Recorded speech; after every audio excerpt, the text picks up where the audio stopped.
Hello and welcome back to another happy hour. I've had some favorites in the past, but this might turn into my current or future favorite. Joining me today to talk about taking your event virtual is my best friend, someone I've known longer than I've known my wife, and probably anyone here in Madison, which is pretty great. Um, Joining me today, I've got Carolyn Averill. There she is. Hey, Carolyn. Hello. How's it going?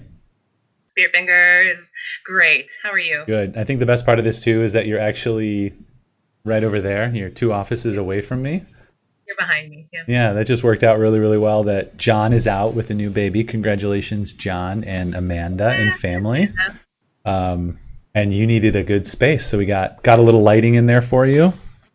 But even if John were here, I think I would still have kicked him out. Oh, yeah, that would have been legit. Yeah. I just kind of come into a space and make my own. Well, and today, I mean, you're the guest, but you're kind of my co-host here. Let's see. Here we go. Watch this. Guest and co-host. See that? Twice. I got power over that light. And if you're like super devious, this could happen. What's going on? Can people see? Ooh, yeah, it gets red. I'm feeling really, I think devious is a good word for that. We'll see how it goes. I should probably turn that down. Subversive. We're trying to be a disruptor in the event industry. Yeah, through vertical integration and synergy, we're really trying to make this work. Almost synergy. So I'm so happy that you're joining us. We'll get into that in a minute. This is a happy hour, so let's describe what we're drinking here. You start, because you found this in my office. What are we drinking? I did. We're drinking the same thing. I'm drinking it in a University of Wisconsin mug. It is both of our alma mater, and I enjoy... You rah-rah. You rah-rah. So it is Monkey Shoulder. It is a bourbon that it's kind of hard to find in Madison now. I don't know, maybe someone else, maybe there's a person who's watching who can tell me where to find it, because I would love to get another bottle. It's just a nice, smooth bourbon. It has a fun decal, that little metal aspect on there. I like a little something like that. Special. It's not just a bottle of alcohol. There's a little bit of experience, which is maybe a theme that we will explore in this. It's all about the experience. That's right. Exactly. Yeah, and this is, I don't know if you drank yours yet. This is the Scotch whiskey that they have, not the bourbon. Excuse me, thank you. So different. It's been a while since I've had it, so. Yeah. Well, and I'm kind of more of a Scotch guy, whiskey guy. I have been getting into bourbons. This is not bad. I've been talking mostly when I've been sipping, so I'm not paying attention, but I'll have to try some more. So that's my primary drink. My secondary drink, if we get to it, is a White Claw. Nice. It's still the summer. I don't care what people say. It is summer for another 11 days. That's right. So White Claw it up. Until the autumnal equinox, I believe. Was that September 21st or 22nd or something? I think this year, yeah. Very cool. So I hold on to summer as long as possible. That's my MO. It's so cold and rainy outside. I'm glad we're inside doing this, hanging out together. Let's see. So we've known each other for like ever. I don't know when we met. Did we meet in like 2003 when I came to Madison? 2004. I think we met kind of a year into your transfer experience at Madison. Okay. And we met because of James Carano, because he had kind of pulled you into choir. Okay. I was wondering because we had that meeting just this past Wednesday night, a creative meeting about a virtual event, which we will get into some part of this. But I was wondering if I knew James longer or you longer. So I guess he probably has you by a few months then, maybe a year. Yeah. Yes, exactly. Because I remember him introducing me to you, I think, at St. Paul's, and you were part of the choir, and I knew you were involved in, I'm forgetting the name of the choir, the a cappella choir. Redefined. That's right. Yeah. Boot at skibidi boot. Exactly. That's what we do. We also did a class together, one singular class, and you did better. What's that? Oh, sorry. I thought you were going to say I did better at it. Well, did you? Did you? Understandable. No, we took a class together our senior year. So my last semester, kind of a final hurrah. It was a bunch of us seniors kind of engaged in the class. It was a cool class. It was that was Pauline Christianity, right? Calling Oh, Christianity, yeah. that was such a really cool class. It was a cool class, but I think all of us were kind of like, yeah, we know enough of this Mm-hmm. that the classes were not the most enlightening. So we kind of enjoyed our time together more so, I think, than listened. Yeah, that's right. Kids, Let's see. don't follow our example. I did the Sudoku, which you graciously brought to me, and Every class, I would bring you 2 copies. yeah, that's right. Because they were in the whatever the paper was. It in the Badger Daily Cardinal. Badger. Okay. Yeah. I can't remember it. Oh my gosh. Yeah, that's a weird thing thinking back about our experience in college. It's not that long ago, but things like the daily newspaper, it doesn't exist anymore. They have it, really? I think, weekly. I think one of them might be digital now, or at least they were talking about going digital. For so shame. There's something about coming into a class early. You kind of crack your newspaper open and you read whatever thing that's going on. Well, and it's so relevant. That's probably the first time I ever read a newspaper like that in my life. You know, as a Daily Cardinal. Let's see. So yeah, we've known each other for a long time. I wish I was recording our conversation the other night because that was just so much fun. But we're just in an intense period right now. Tell me a little bit about your job, and we'll get going. And I'm going to read a question real quick. I want to encourage everyone too, while we're going through this, please do ask questions. I will awkwardly interrupt the conversation just like I did just now in order to make sure that we're following up with your questions. Paul Wagner says he thinks he met me slightly before we met, so maybe there's a couple of people that we're still friends. That would sound right, yeah. And he's interested in what cocktail you have chosen. We've already gone over that. Bonnie Moreland is excited about the appetizers, so I'm guessing that's for the event. We'll talk about that as well. And she loves the idea of hanging out at the best Catholic bash of the holiday season and not have to worry about shoes. Amen, Bonnie. I think we have to write that into the script. I understand that. You know, like I think I represent a really key demographic here in this event that we are doing, because it hurts. Even if you have on like moderately high shoes, it hurts. And you're standing and you're talking, and then at the end of the day, you're like, oh no, what did I do? And it's probably nothing like that, but my shoes, you know, I only wear them once every couple of months, so they're not like my ortho tennis shoes that I've got on right now, you know, the best shoes in the world. So we feel that. So talk a little bit about what your job is. You know, who's your daddy? What do you do? Tell me everything. Who are you? I hope people get that reference. Hey, I'll do it correctly. Who is your daddy and what does he do? Better, thank you. We value production quality here at Backflip. Thank you.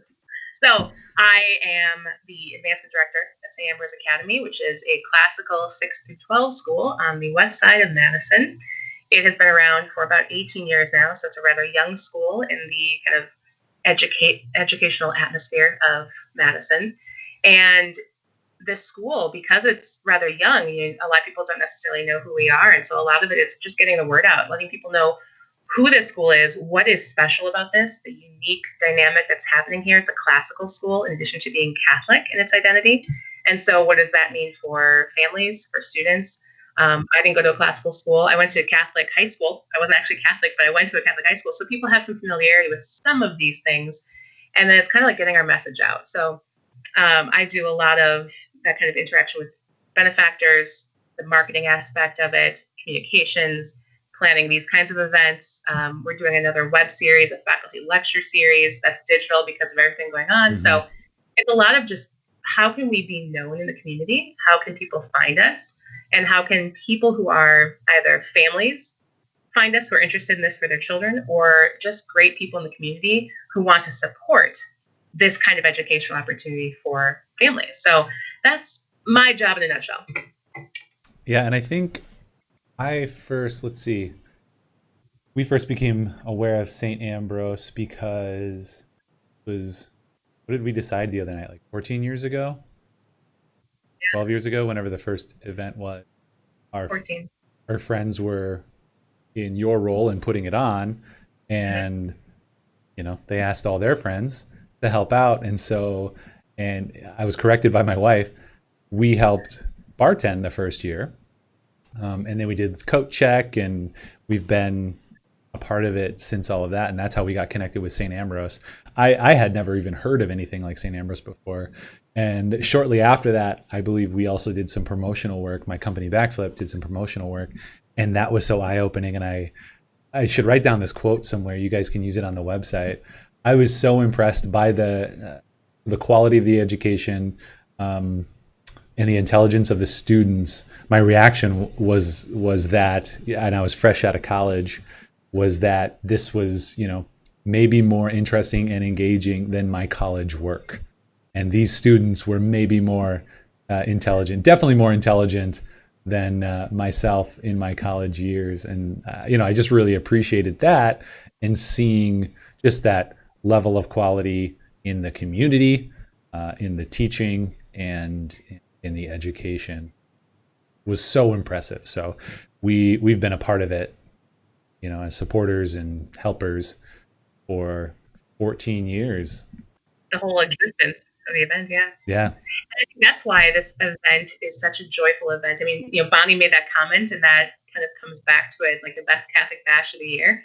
And this was one of the first big social events for Catholics, for Christians back then. Now there are more events, and there's some really great organizations doing a lot of really good things. And the St. Ambrose event was one of the first, and it was a way for people to come together. Mhm. And so, like, you were a great example of that. You had not previously had any engagement. Most people hadn't. The school was so young back then. And so it's a great way to engage new people, and they see what's happening, and it sells itself. You see the students, Mhm. and the mission is sold and I have the same experience. When I met students well before I started working here, I was so impressed by their politeness, their ability to look someone in the eye, to have a conversation, to have an intelligent conversation, to be just very engaged in what was happening. So I was always very impressed by what they were doing.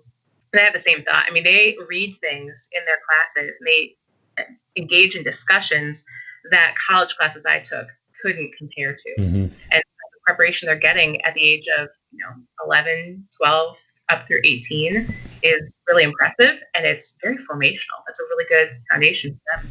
Well, and that's something we often don't talk about, but like making good citizens, or just good, fully rounded people. I saw those kids, and how old was I? I was probably 5 to 10 years older than most of them. But I was like, and I was married at the time. I am married still. Sometimes the words just come out, and it's very confusing. At the time, I was like, I want my children. I think I probably had one or two kids at the time. I want my children to turn out like this. I want them to be, like you said, this respectful, this eloquent, able to speak to adults. Like we were there, we were the camera crew, we were interviewing, and just the way that they spoke and held themselves and talked. And everyone's different, and there's a huge variety of people there as well, even when it was very small. But just to see the common things that were exceptional, I was like, I want this for myself, but since I can't have it, I want it for my kids. Yeah. And that's the challenging thing about development in a lot of different organizations. St. Ambrose is no exception, where the work we're doing, we're selling a mission, and we are inviting benefactors to participate in that mission. For the most part, you as a benefactor won't directly benefit from this mission. You probably don't have a child. Most people don't have a child at this school, but indirectly they're benefiting. They are benefiting just from the knowledge that they are helping another young person or their family really attain something great, this really great treasure of education and formation. But then down the road, that kind of intangible benefit is that these students right now, these high schoolers, they're involved in different community organizations. They have jobs. They're out in the community. They're at different parishes. They're going to get older. That is going to continue. And so now we have alumni who are professors. They're graphic artists. They're lawyers. They're all sorts of things. And so they are going out into the community. It's like this ripple effect in a pond when you toss a stone and that ripple goes out. And so you keep doing that more and more. And those benefactors who have supported this, they made that possible. So the net benefit of that is Mm-hmm. maybe unseen, but it's great. And it's very important for society. Like you said, raising good Absolutely. citizens is a very important thing. Our society has a lot of issues. And so we can raise young people who are really passionate and they want to help those issues and they want to see people for who they are and serve the common good. That's a phrase that we often use. It's not just Mm-hmm. about helping your friend or your family, but it's serving the common good. The people that you don't know, they're strangers, but we care about them because we love them. Mm-hmm. Yeah, that's awesome. And that idea of this investment without that immediate return, or that perceptibly immediate return, is something that, as a parent, as an investor, I think so much about. And I've always thought, since we had kids, as soon as we got married, and now we have 6 kids, I'm like, if I can't, change the world in a way that's useful and significant, I hope that I can put people in the world who can affect change. And so for me, for my thought with my own kids, that mission and that idea, that concept is so similar, which I appreciate. So we'll get into some more specifics shortly here, but maybe tell us a little bit too about, so we can understand the organization, so then we can understand why this event's important, and then we can talk about what we're actually doing and get kind of nerdy and in the weeds for taking this event virtual. Um, what is unique about St. Ambrose? The education type, and how are they're reading primary text? You mentioned as well, but just kind of give us that elevator pitch on why St. Ambrose is different. The uniqueness of the school, I think, resides in there are 3 C's that we often talk about: Catholic, close knit, and classical. And so the Catholic identity is very rich. We really seek to emulate Jesus Christ and the teachings of the church, and that is carried through in every class. So your science class will include that kind of understanding because they complement each other. Faith and reason complement each other. That's a teaching from John Paul II.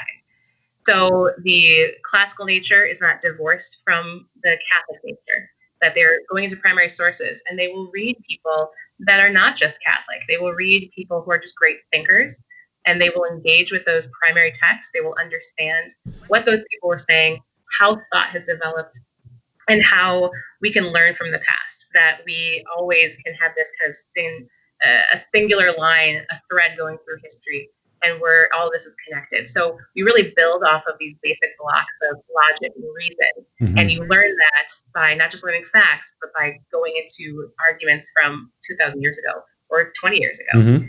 The close-knit nature, I think, is really fundamental about the school too, that we really care deeply about families and that we want this to feel like a family. So the school is always going to be on a smaller scale. We never want to be 1,000 people because you lose something there in the identity. I went to a larger Catholic school and there are people that I never know. I never knew. I don't recognize their names or their faces.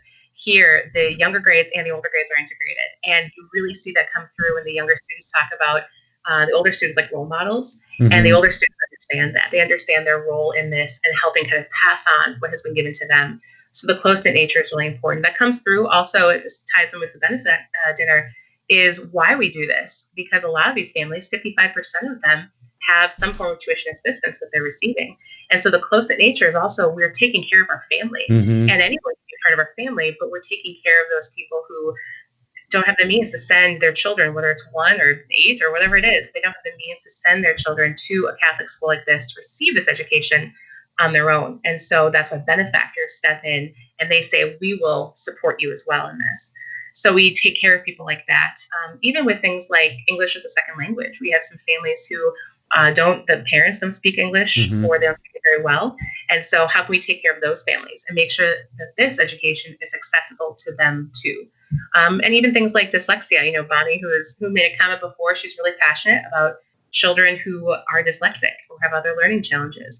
And so how can we help those students and not just say, oh, sorry, we can't do that. Now it's a small Mm-hmm. school, so we're limited in some of these things, but what can we do? How can we bring people in, expand our team? And we've been able to do that over the last several years. So that close-knit nature, really important. I know I'm way over 30 seconds, but No, this is And great. This is a really long elevator ride, and so long.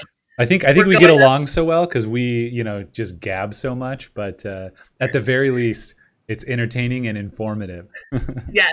We are in the Middle East in one of those really mega towers, and it's an elevator ride in Yeah, one of those. yeah, like 60 to 160 Exactly. floors. Yeah. And so then you have the Catholic identity. So the school has mass 3 times a week with all of the students attending.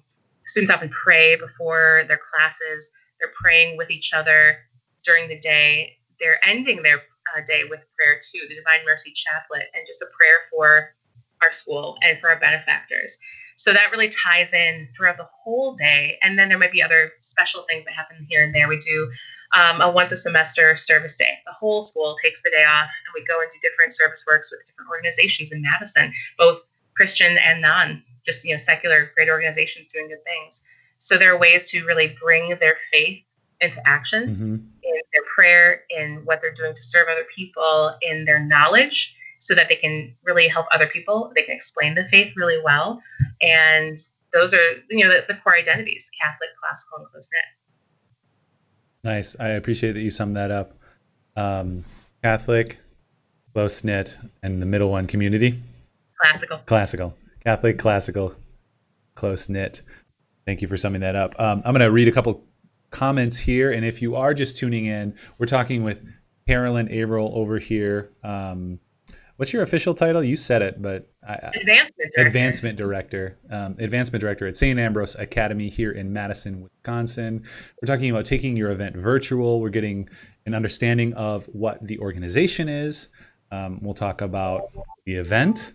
We talk a little bit about that, and then we'll get into the nitty-gritty of turning that 600 plus just huge giant event, I mean, as the way of these benefit dinners go, into something virtual that can still be as helpful, as useful, or more. Our target is obviously way more. We want to blow last year out of the water, but we'll take a couple comments here.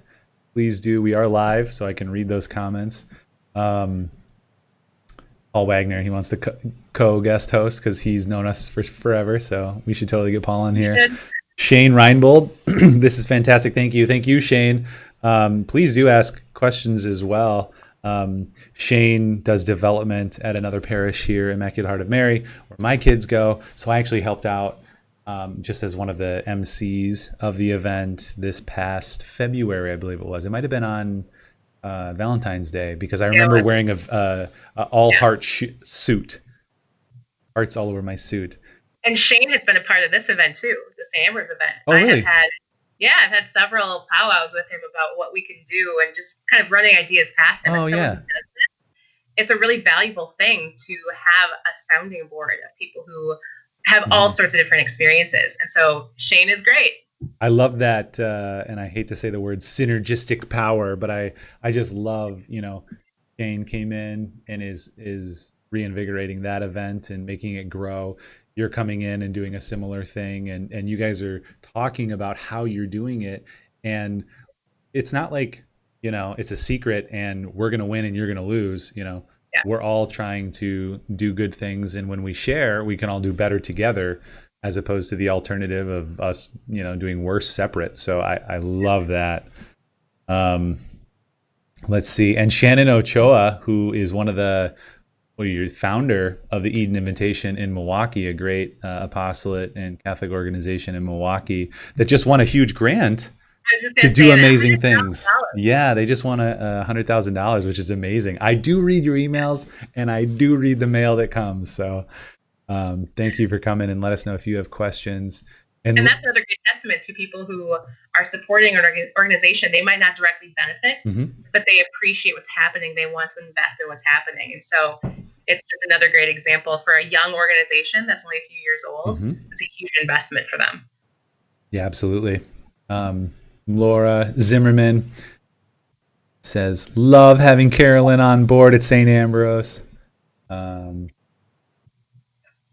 Yep. Several comments there. I'm not going to read them all. Thank you, Laura, for tuning in. Let us know if you have any other questions or prompts. Let's see. This is great.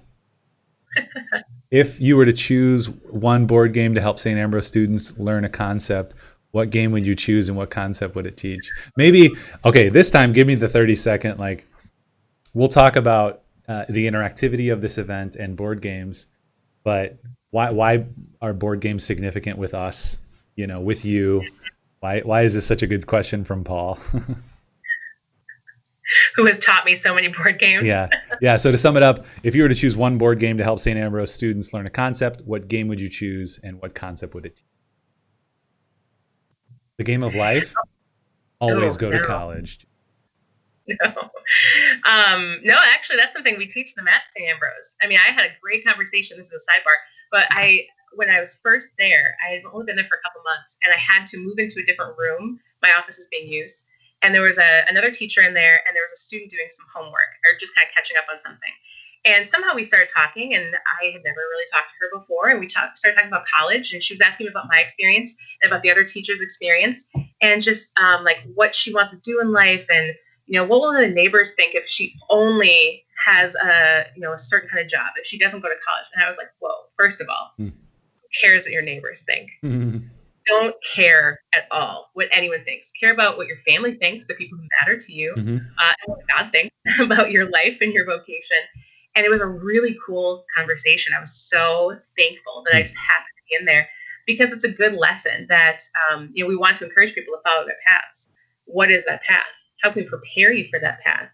And then go and do it. And for a lot of the students, 90% of them, they do go to college or university. 3% enter the military, and the other 7% enter the workforce. So whatever you choose, you're going to rock it. Just go and do it. That's a good point that you brought up. But about a board game. So I'm trying to think of the ones that I've played most recently. I mean, kind of like the new, fun, fresh games that I've played.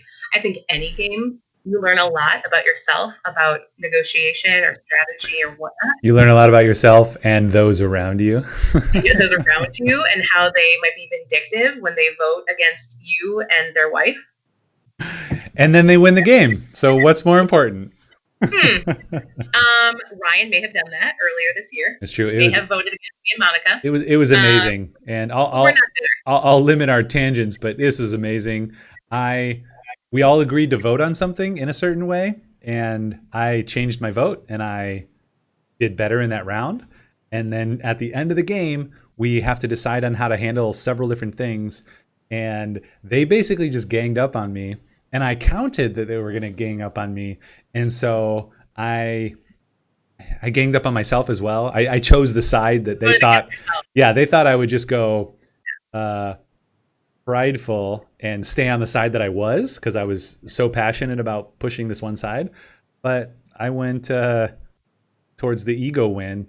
So I switched sides to their side, and they didn't know. It was amazing. We had limited options too. We were assessing the very limited things we could do. And it was just sort of, okay, what's our best bet? And we had to go all in on that and just hope for the best. And I think that's a good example of like taking what you have and working with limited options, making the best of it. So that's what we did. Anyway, but the game that I learned most recently is called Brass. And you are in England. It's like the Victorian, or it's before the Victorian era a little bit. But you first have to build canals to connect cities and get goods to markets. But you need things like ore and coal and things like that. Different elements basically. And then later on, all those canals go away because railroads have now come in. So there's a kind of technological progress. It's a very interesting game because you don't quite know how it's going to turn out, and other people are competing against you to build buildings in a certain city. There's only a limited number. That you can only build one railroad track on a certain segment, and so you can get there first or someone else gets there first. So it's sort of like limited options. They're diminishing options. You have to just kind of have a plan, a strategy, and run with it, and then maybe kind of counteract it here and there as you're able. And I think that adaptability is a really good thing to learn for students, because you can't control everything. You can't control what your teachers do or what they assign you. You can't control what other students are doing. And then beyond, after school, then it gets even more complex. And so I would say that kind of adaptability, learning how to pivot, is a really good. You want to like use the Friends reference, pivot. Nice. That's a really good skill, I think, to learn. So I would say brass. It's a very new one, very highly rated on Board Game Geek, and it was very fun. I only played it one time, but I would love to play it again. Yeah, and just to kind of echo the whole St. Ambrose kind of model and philosophy, it seems very similar in that regard of, this is the world that you're given. I don't know.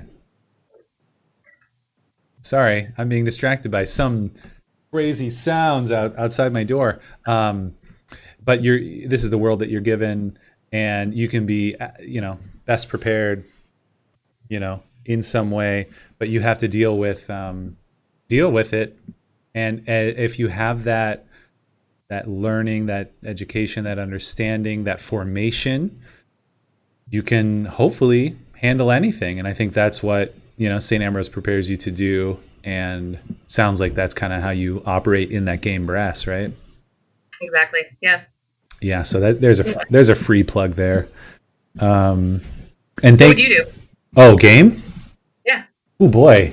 I was not prepared for that. I was just engaged. I was very actively listening to your explanation of brass because we've never played it. No. That's probably the third time I've heard it explained, though.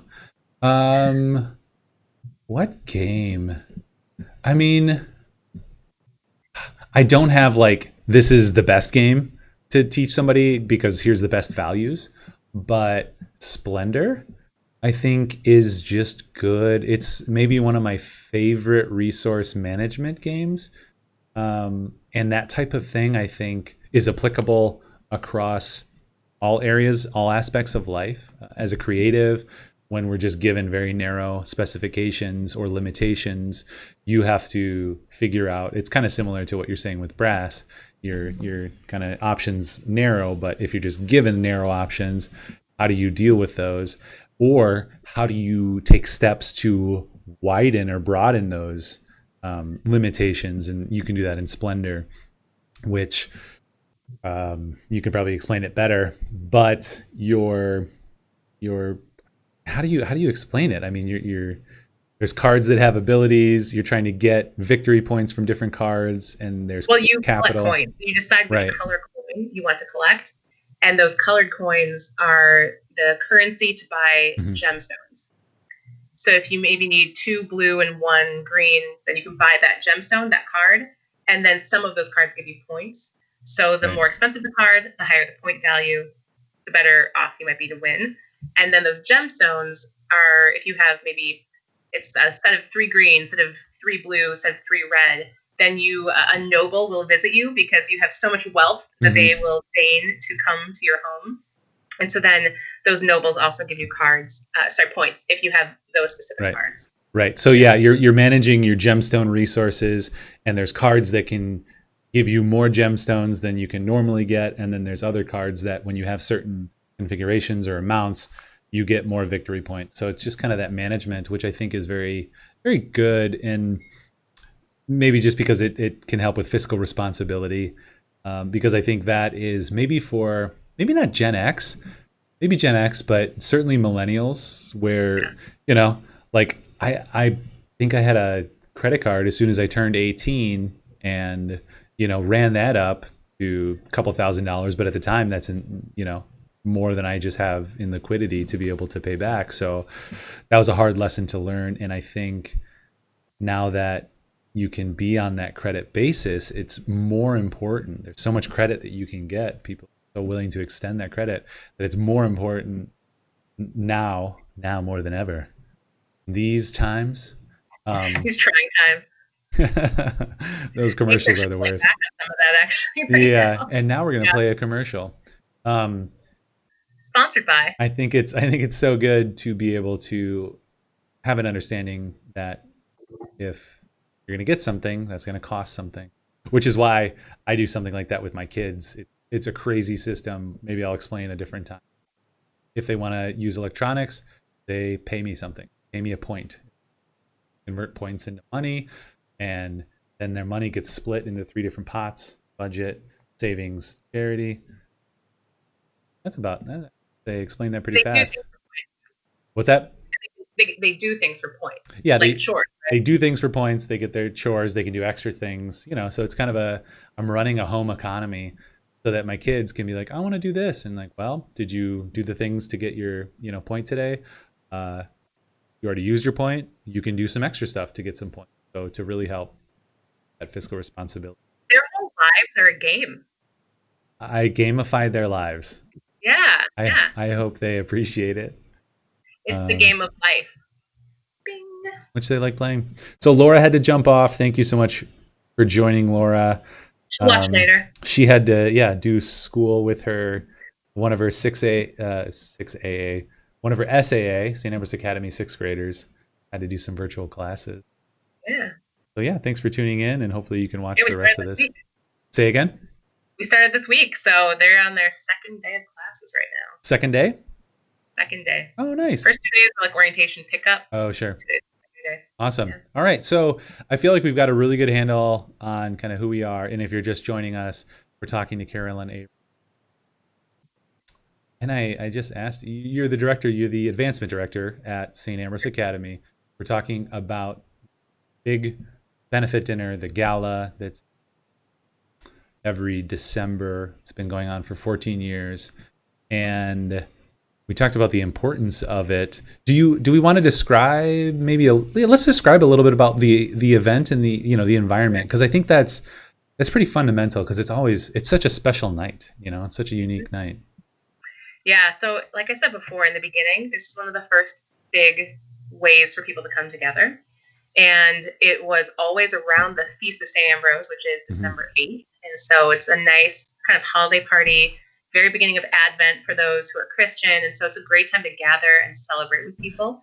And it became known for that social atmosphere. It's like a big family reunion in a way. And even people who are new who would come, they would feel that sense of camaraderie. They would feel that sense of joy. They were often invited by someone. And so then they were coming with friends and they were meeting more people. And that's something that I really value, is connections with people and how to connect people with other people, how to connect people who are good and like-minded and would benefit from knowing one another. And so that's really kind of what an event is. You're bringing new prospective benefactors in to have them get to know you as an organization, but you also want them to get to know other people. You want this to be beneficial for them in who knows what kinds of ways.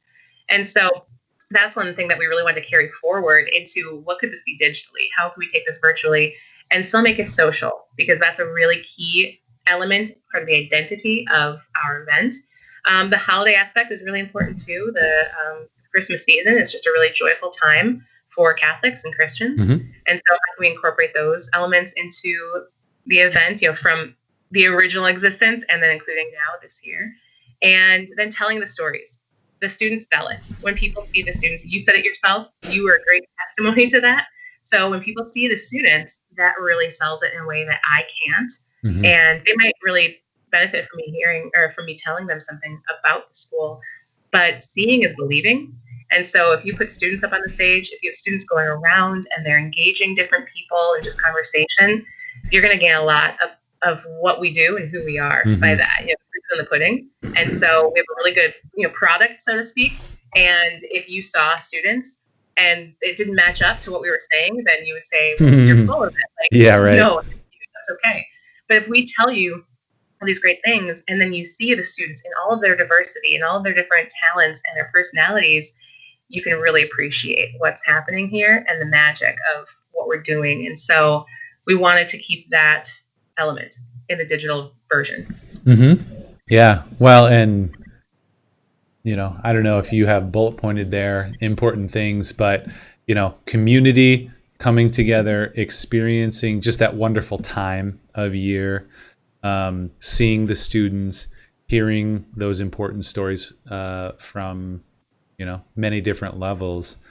And then, because what we're doing, we're inspiring people, we're engaging them and inspiring them to want to support the mission.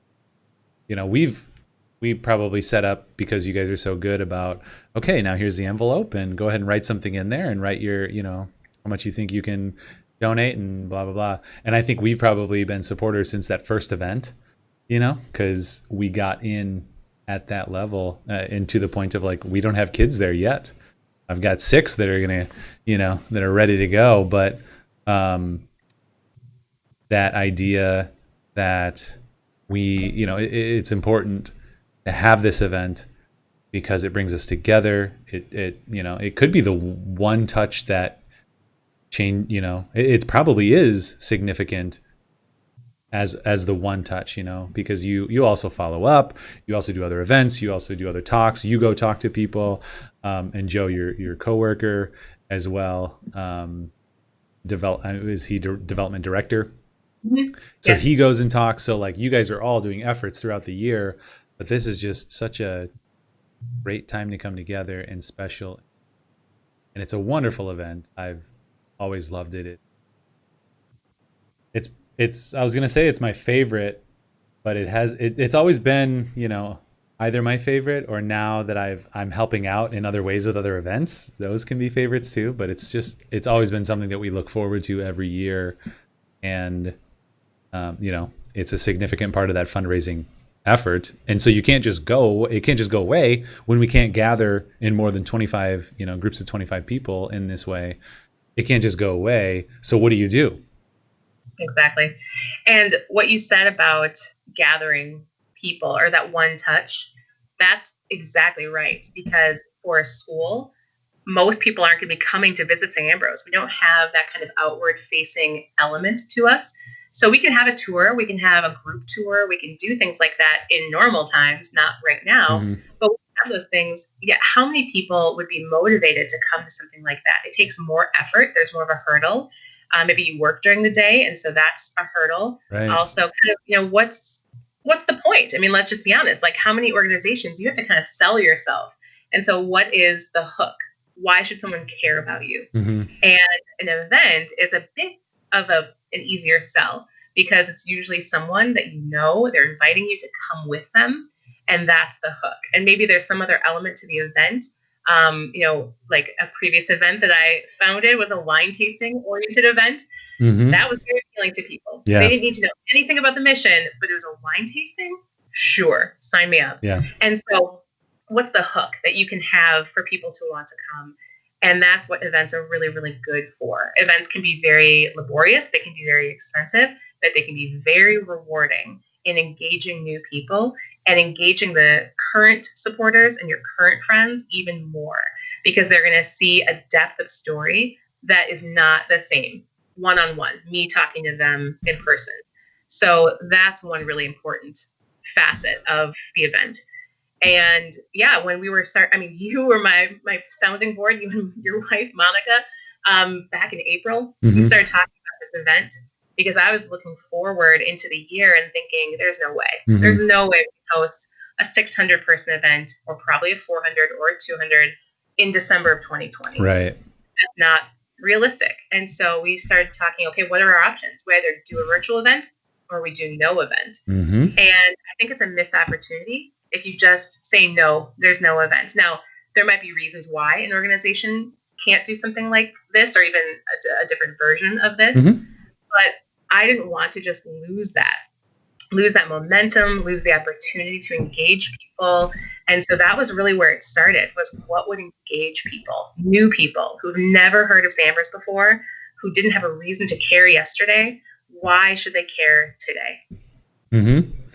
And we've got two really good questions. I think we'll kind of get to some of them, but I want to bring them up right away just so we're considering it as we're talking about this. So Brent Hoffman says, what is the first step to successfully taking our event online? What should I stay away from? So it's a good reminder too. Brent works with us. He's a huge help. It's a good reminder that, there are people watching, and it can be helpful to be pithy about some of this as well, as I love to wax poetic and talk forever about stuff.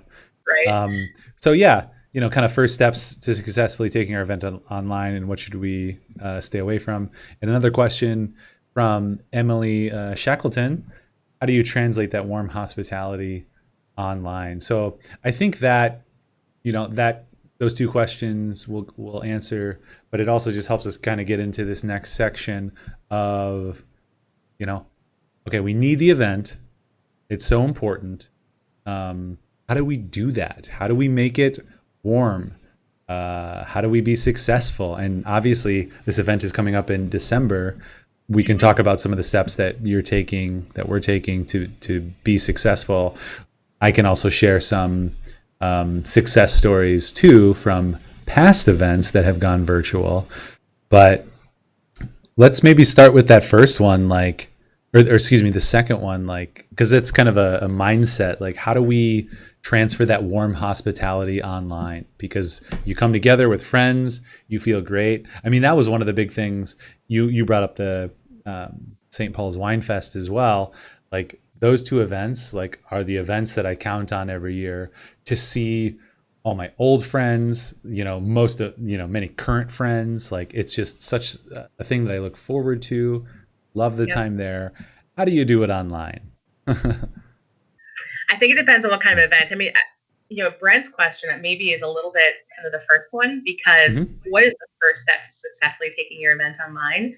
It's deciding what kind of an event you want to have. Mm. And is it going to be something that is more participatory? Is it going to be more interactive? Or is it going to be something more, I don't want to say static, but it's not Passive. as, Yeah. it's not as Yep. interactive. Yep. And so, that's kind of the idea of, who are your constituents? What is your organization? And then what's going to best suit those people? Mm-hmm. If this was a school that was maybe a large, I'm thinking like Marquette University High School in Milwaukee. It's been really established in the community. It's really big. They have a huge base of supporters, huge base of alumni. Maybe they would do some different things because they're a different type of school. They have a different age and demographic than we do. We have a lot more people who attend who are not a part of our school. They're not parents. They're not grandparents. They're not students Mm-hmm. or alumni. And so what are we going to do for our event is going to be different. So I would say the first step is what kind of an event do you want? Who are your people who normally come, and who are the people who you want to come? Maybe they've never come before, and how can you engage them? So Can I that, jump in there real quick too? yeah, And this is something we talked about, and we've done live production for golly, say 10, maybe 8 years now. But there's that question of like, why live, right? Because we could push something, and kind of that idea of passive is maybe not the best term because that might have a negative connotation to it. But we could just pre-produce something and then post it, and people could watch it. There's different ways to do that. So I think there's kind of a tie-in between these two questions from Brent and Emily, that it's got to feel warm and authentic. And I think with the St. Ambrose dinner, something about that is engaging. And we're working with the International Crane Foundation, and we've done both, or we're doing both. So we did one that was live with some pre-recorded elements. We're doing one that's all pre-recorded, and they have two very different functions. One, the first one, the big fundraiser, was to engage and to raise that, it's their yearly fundraiser, right? So to really engage the audience and update them, and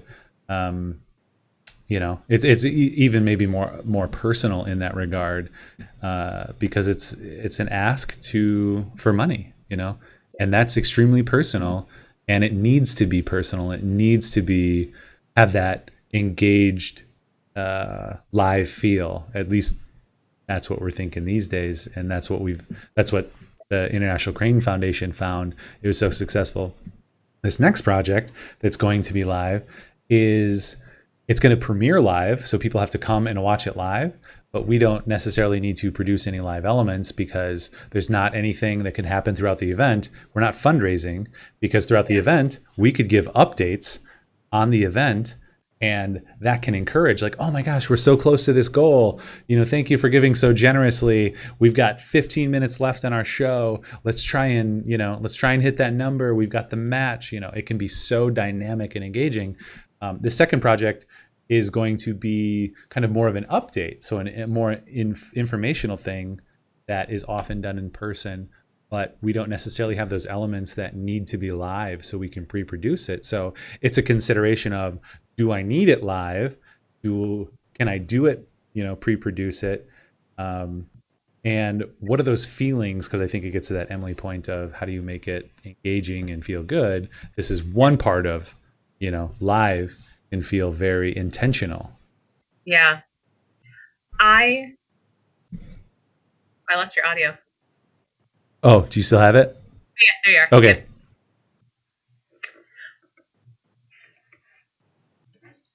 Nope, I lost it again. Can you? I stopped talking. You probably can't see me. Hang on.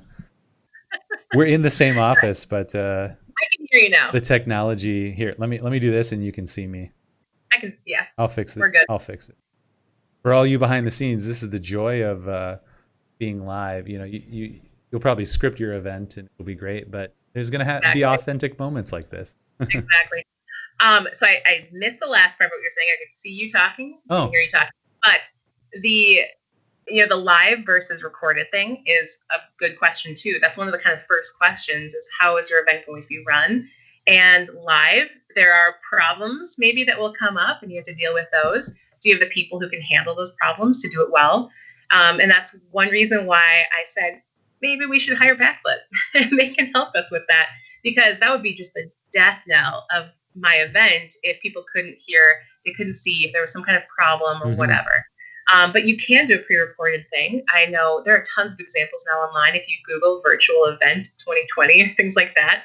I did watch a webinar, and there were 4 different organizations. These were all schools, and they were talking about their events in the spring. So it's kind of what they learned, what they would do differently, what they liked, what didn't work.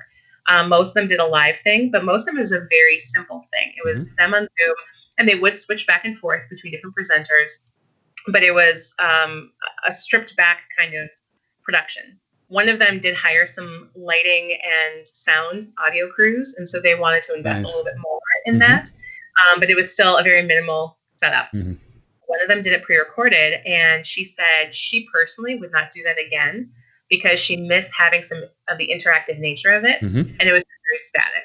So did it work? Yes. Did they raise money? Yes. So it's kind of like, what are your limitations? What's your budget? What's your capacity in terms of people? What are you equipped to do, or your community, who around you can help with things like this?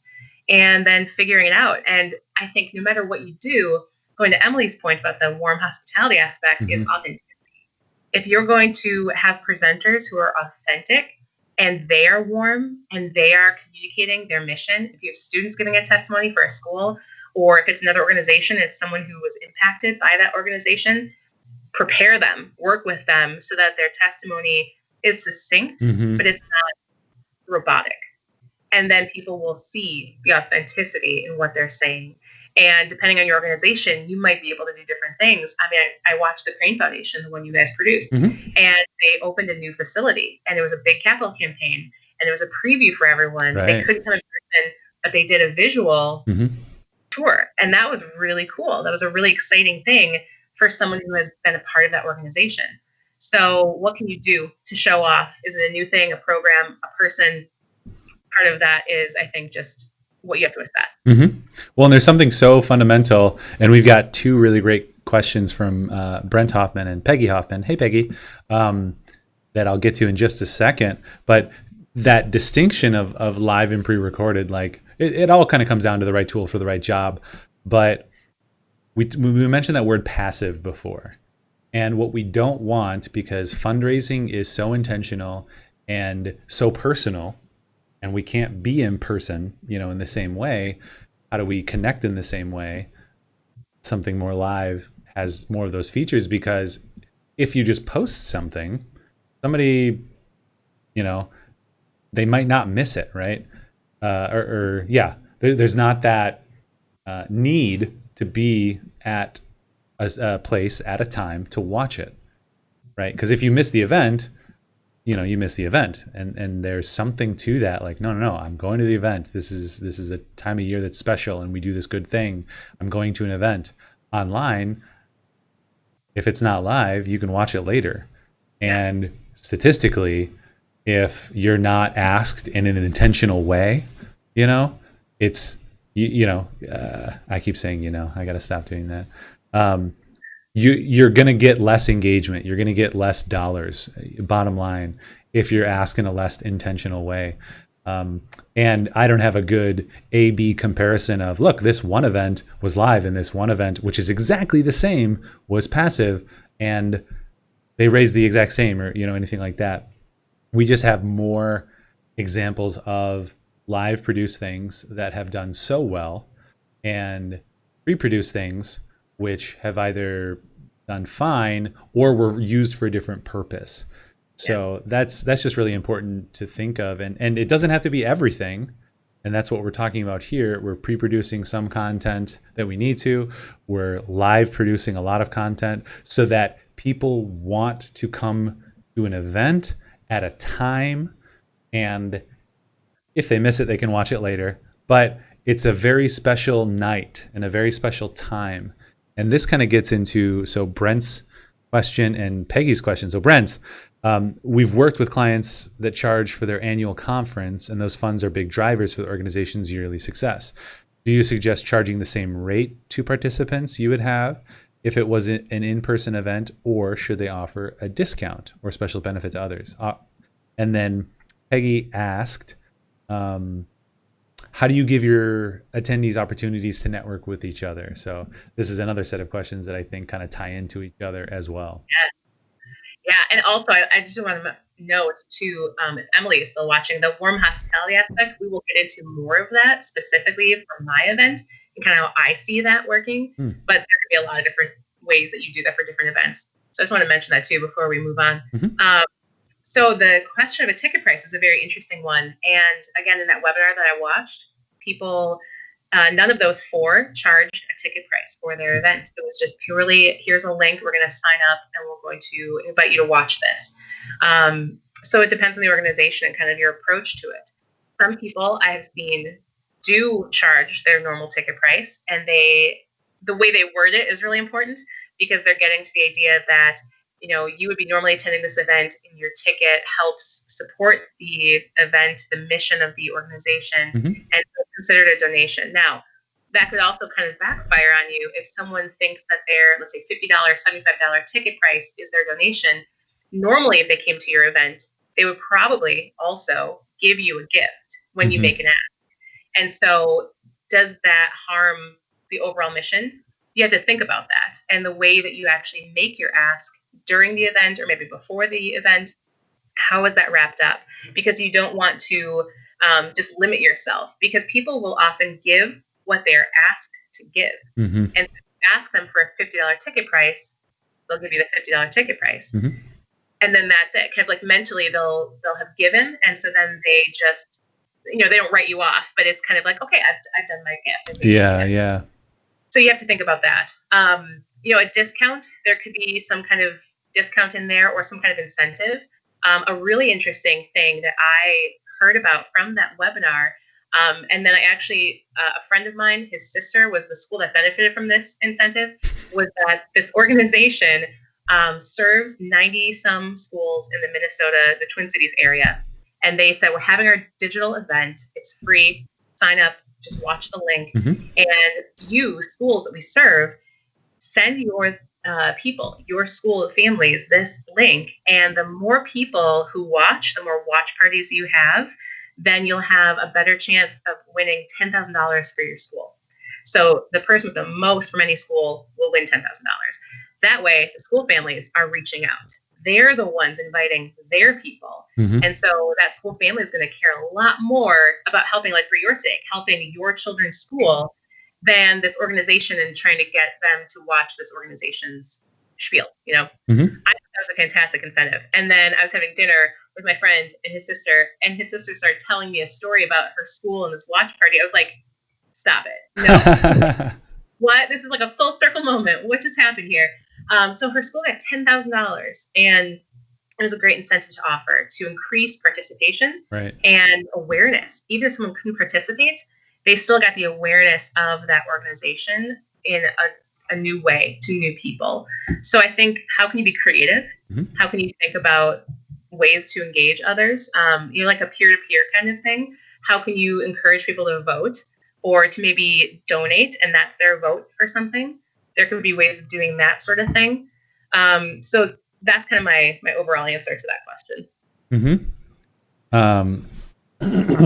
And you're planning some incentives as well. We probably can't discuss the specifics yet because they're not finalized, but sign up early. And I think this kind of gets to Emily's question as well, and Peggy's, of how do you get attendees opportunities to network with each other. But you're encouraging watch parties. This is kind of a linchpin of this event because previously you would encourage tables. So buy a table, you can invite people and they don't pay anything, or you can ask them to help pay for the table, but you get a reduced rate and you all come together. So it's a communal effort to come to the event and to support the event. And we're trying to do that digitally as well. Yeah, yeah. I think another thing about that aspect of networking, someone had actually pitched this idea about Zoom, and you can do breakout sessions in Zoom. Mm-hmm. And so there could be a way, depending on your organization and how your community, how your participants normally engage and what they would be up for, that could actually be something where there's a way to participate virtually like that. Mm-hmm. Be careful, but you could do that for our sake. So watch parties were a key thing that I had thought of way back in April when we first started talking about this. And then it was really great to see in that webinar I watched some of those other organizations. Obviously, it's not a unique idea to me, but other people had that same idea. Mm-hmm. How could we encourage people to have watch parties? It could be a watch party of two. It's a couple, or it could be a larger watch party. And then that is a way for people to network. And so it's an opportunity for you to engage someone, and maybe it's a professional thing. That's how events work, right? Like if someone's hosting a table, let's say they're a business, they're hosting a table, they have their signage on the table, they're inviting prospective clients, current clients, friends of theirs to come with them, because it's a way for them to spend time with that client. And it's a way for them just to have a fun night out in a setting that's more casual. It's not salesy. You're not just doing business. You're just having a good social interactive experience. And the benefit for the organization is that then we get to know that person too. They get to know us. So that's a way that for my event, the watch parties can be used still the same way. I was talking to our campus co-chair yesterday, and she works on, CG Schmidt. So I was talking to Sarah, and she said, yeah, well, I would probably just do it in the conference room here, and then we could invite so-and-so. And I said, exactly. That's exactly what I was hoping for, because it's a way for them to get to know other people, introduce them to us. People might do it in their home, and maybe that's more comfortable for you and your guests. So someone that you don't really know that well, invite them over to your home. You're going to get to know them. They're going to come into your home. There's a warmth there. There's a personal nature there that you're going to have a great relationship. That's going to be a building block towards that relationship. So that's an aspect of the hospitality. You're talking about the incentives. So we're giving, one key detail. This is kind of going a little bit more in depth, but we are offering a party box. So to answer Brent's question, we're not giving an unusual discount. We're giving kind of the same discount for a table of people. And so normal price ticket. Normal discount. Yeah. Exactly. Yeah. And that's what we always do. And so we are going to give a party box for every 2 people.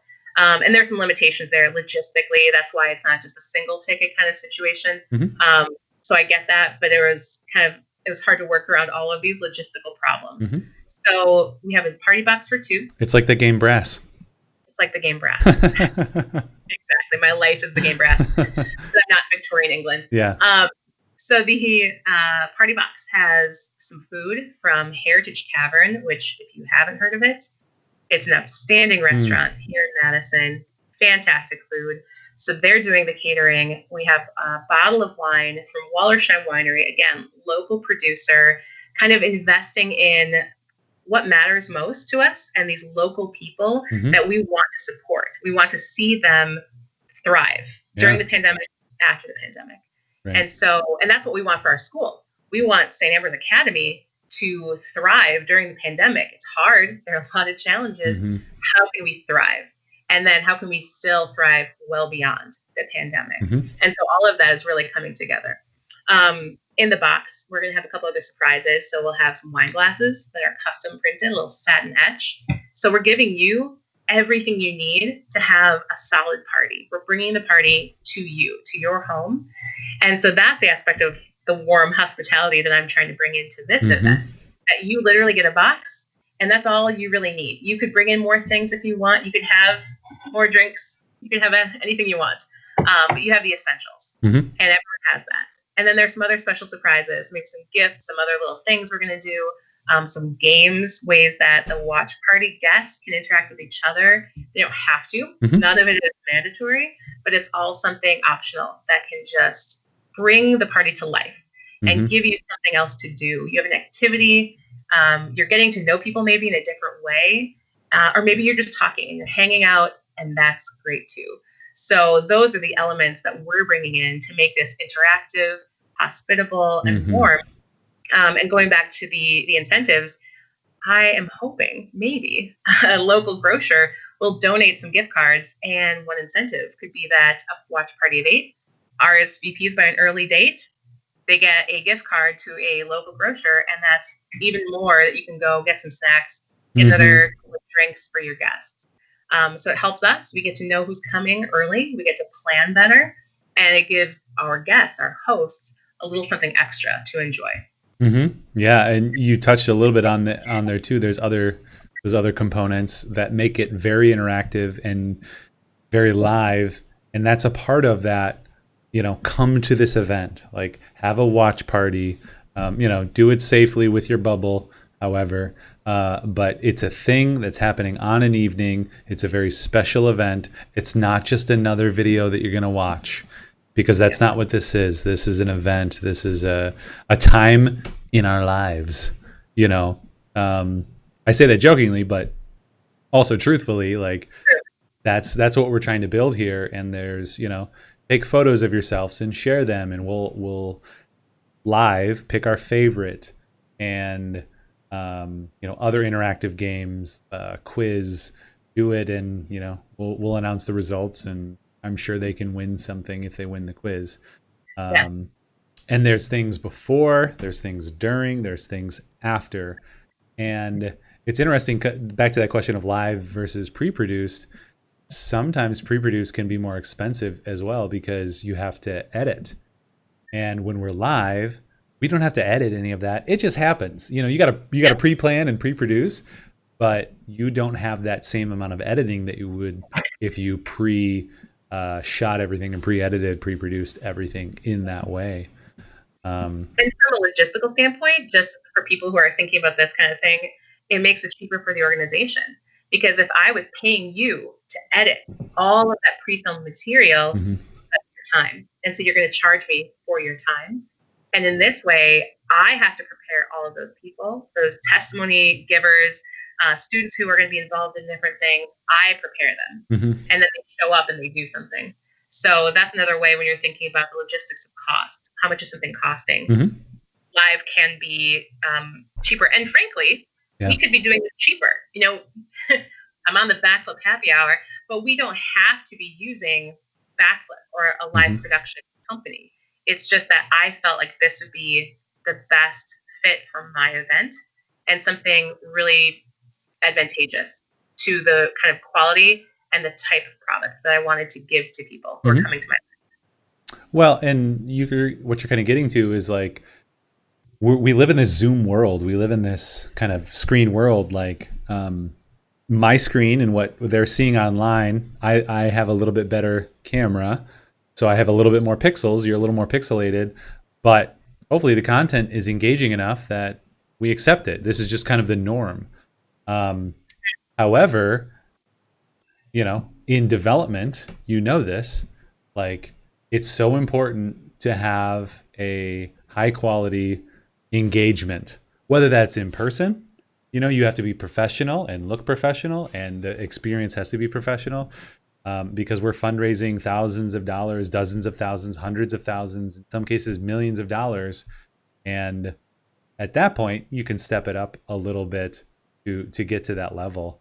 But even that, different events need different things. If you're going to have 100 people, if you're having a conference, so the other side of the question is the conference, and we're working with a group who's doing a conference, and I've attended several of the conferences that went from $100 to free.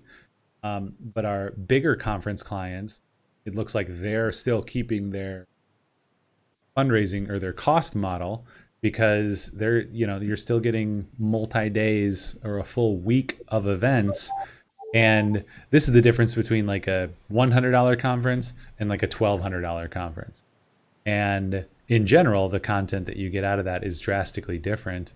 And we're also seeing differences from the beginning of the pandemic, like April, was it the 17th? No, April 20th or April 17th or so, the National Academy of Broadcasting conference or show, which our whole team was actually going to. We were going to fly out there, stay in a hotel, go to the event, and we would pay, somewhere between $100 for the exhibit floor, which for John and myself and a couple others who've been there before, we'll just do exhibits because there's lots of great content there. But for the first timers at Backflip, we were going to do a full conference, and those can be, $500, $600, $800, $1,500. This year, they made the whole conference virtual, and it was free, except those extra classes, which still had a fee. In most cases, were about comparable. So, you went online for those high-end and high-quality content, and it was still the same cost. So I think hopefully that gets a little bit more into that conference question. And yeah, and one of the free conferences used a great tool that had kind of a social network in it. This was for Forward Fest in Madison, and it's got a social interactivity kind of component to it. And then they use Zoom, and they had breakout rooms like you mentioned before, Carolyn. So I think that's how they tried to work on the community. I'm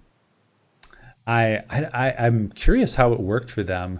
I know if I go into like a room and people are talking and there's 4 people I don't know, it's such a different awkward experience than when I'm at a conference and we're all kind of riding this emotional high of like, oh my gosh, you heard the thing. This is great. Who are you? Tell me about you. It was a very different experience. But those are some of the tools that I've seen people use to some effect. Yeah. This might be a good time to do a little shout out. And I see Emily also made a comment. She might be already checked out, but I can make a comment to her later because this has something to do with what she said too. And even what Peggy said, there is a conference that I saw. So I had been doing some research for my event about platforms to use for an online auction. It's a new thing. We haven't done this in maybe 10 years or so. So well before I came on board. And what could we use for that software? Shane Reinbold was a really big help in talking about that kind of thing too. And so One Cause and GiveSmart were the 2 main websites that I was looking at. I had a conference with each of them. They showed me what they could do. One of them is having a conference called Raise. It is September 14th and 15th. And so if anyone is watching or if they watch this later and it's not September 14th or 15th or after. What was that called? Conference called Raise? Raise, like raise your hand. Oh, okay. Because it's free. It seems like something that is normally in person. There's probably a ticket price in person. I don't know for sure. I'd never heard of it before, but it's free this year. It's digital. They have a whole schedule of different things, even like yoga to start the day, which I thought was interesting for a digital event. But they have a whole series of different conferences. I don't know if they will have breakout sessions. I'm very interested to see how they do this event, how they run this, because it's very different than my event, but there might be something I can glean from how they're doing their event. So someone might find that really interesting too. And again, it's free. I don't know how good it is. I don't know how useful it might be. I use the phrase your mileage may vary before. Still stand by that phrase, but that could be an option for people. And that's September 14th or 15th? So, yeah, both days. It's a 2-day conference. Where can they find that? GiveSmart? It's the One Cause. One Cause. Is the, so let's see, it's onecause.com/raise and then /register if they just want to go right to that URL and check it out.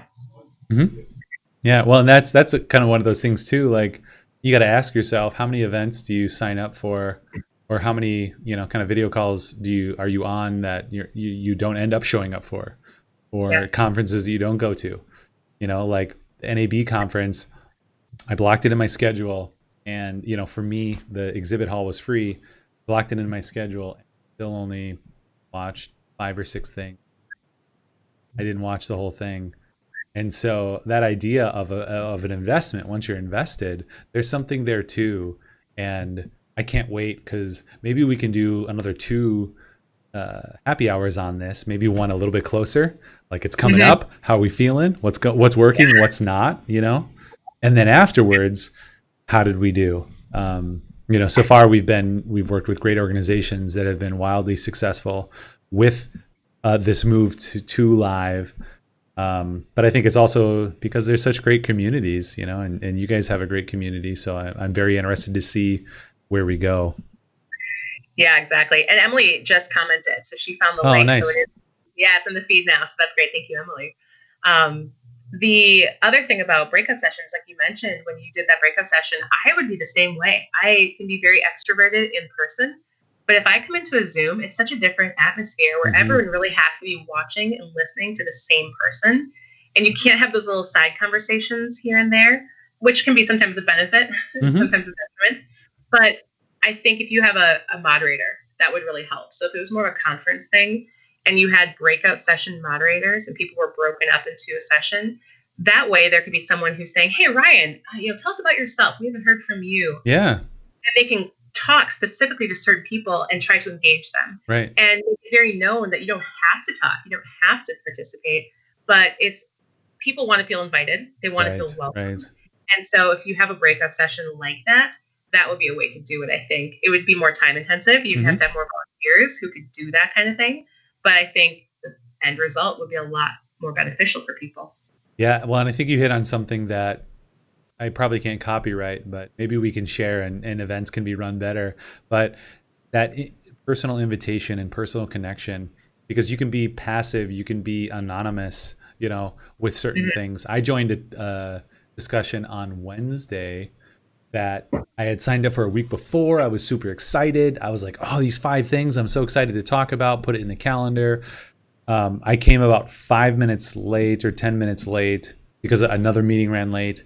I jumped in and they were talking about something and I was there for about 15 minutes and I'm like, they're kind of on this topic that is the least interesting of them. I wanted to hear the other things. Yeah. I put it on the background for a little bit and then I just jumped out. Not because it wasn't good content, but because I don't know, I didn't feel like I needed to be there. Like I felt like I had to do other things that were more important. And when you said what you said, like had somebody said, oh, and Ryan just joined, hey Ryan, we're talking about this. Give us a, quick introduction and we'll keep going. Yeah. That would have been a very different experience, I think. And this is kind of what you see too with like that passive involvement of I had a meeting run late and I came into this and had this been an in-person thing or a different type of event that I was live and, my presence was important because maybe that's the difference. My presence wasn't important. Had my presence been important, I maybe could have gotten out of the meeting early, to attend this thing, but it didn't feel like my presence was important. Yeah, and that's why you are competing against so many things for a normal event in person. You're competing against 10 times or 100 times more for a digital event because people are in their homes. On the one hand, they don't have to leave. It's easier for them. On the other hand, they're going to get distracted by all sorts of other things. Yeah. And so what is the excitement that you're building to make them think, I can't miss this? Yes. And so having a watch party, having other people come over, that's going to be a huge step anyway. They're going to not miss it. Now, there's a danger because, and we've talked about this, that if you get a group of people together and they're having dinner and they're drinking wine and they're hanging out, they might just forget to turn the live stream on and then they miss my program because they were having so much fun, good and bad. And so that's one kind of problem that I thought of.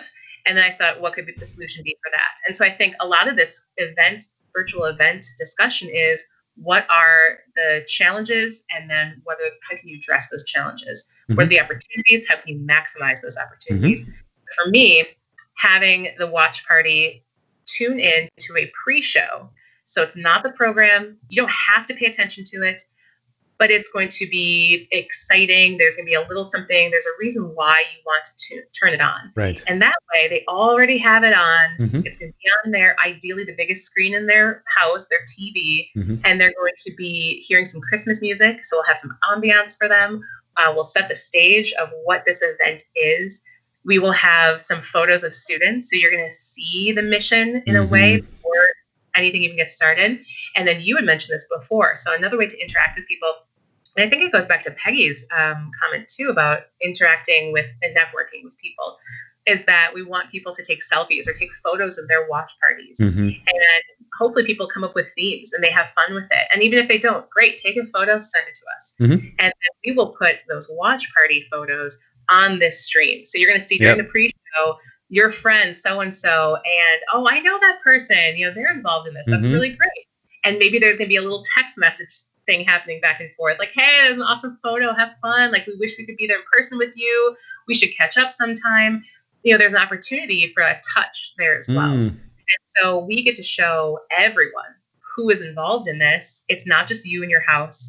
Maybe it's you and your spouse. Maybe it's you and some friends. It's not just you guys.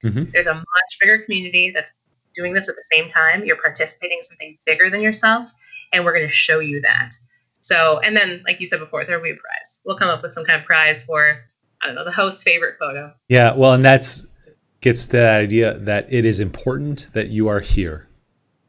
That's tough when you're in person with one person to, not check out, right? It's about being present. How do we be present? It's like the struggle of life. How do we be present when we're literally not present? We're digitally present. And so those are great pieces of it. One other thing that I think is unique is this technical aspect, and you mentioned it in what you were just saying, but how careful we're being about it. Because when you come to an event, everything is provided.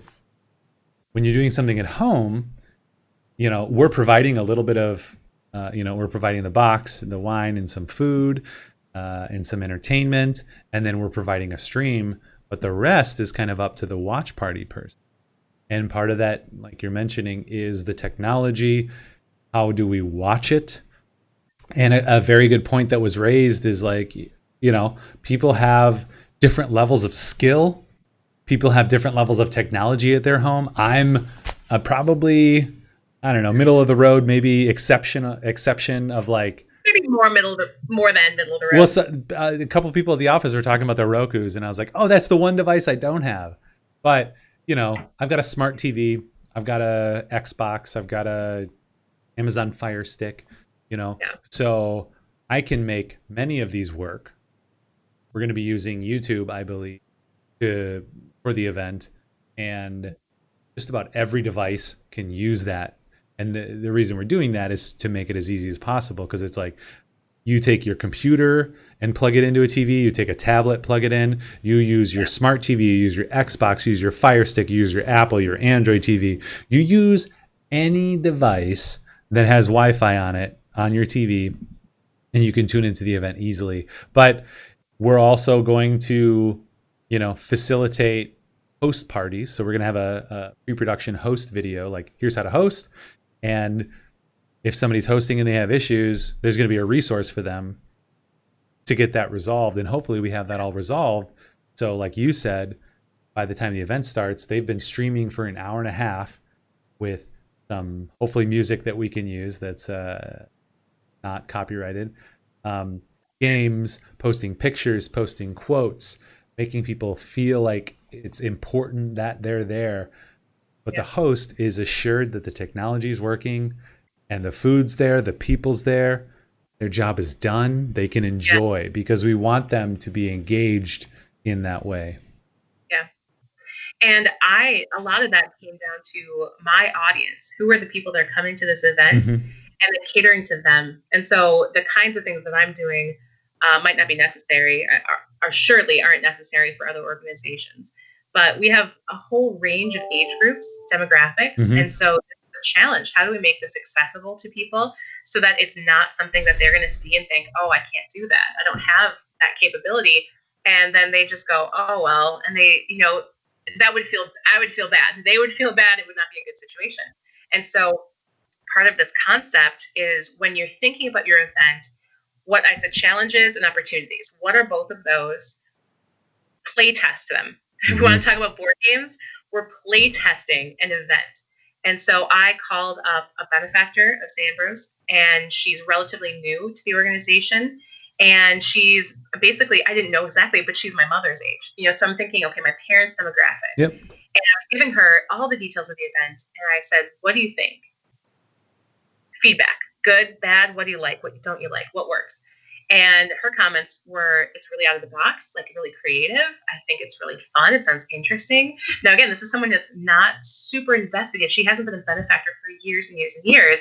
And so I cared about her opinion because she represents a really good voice of people who don't know much about us. So why should they care?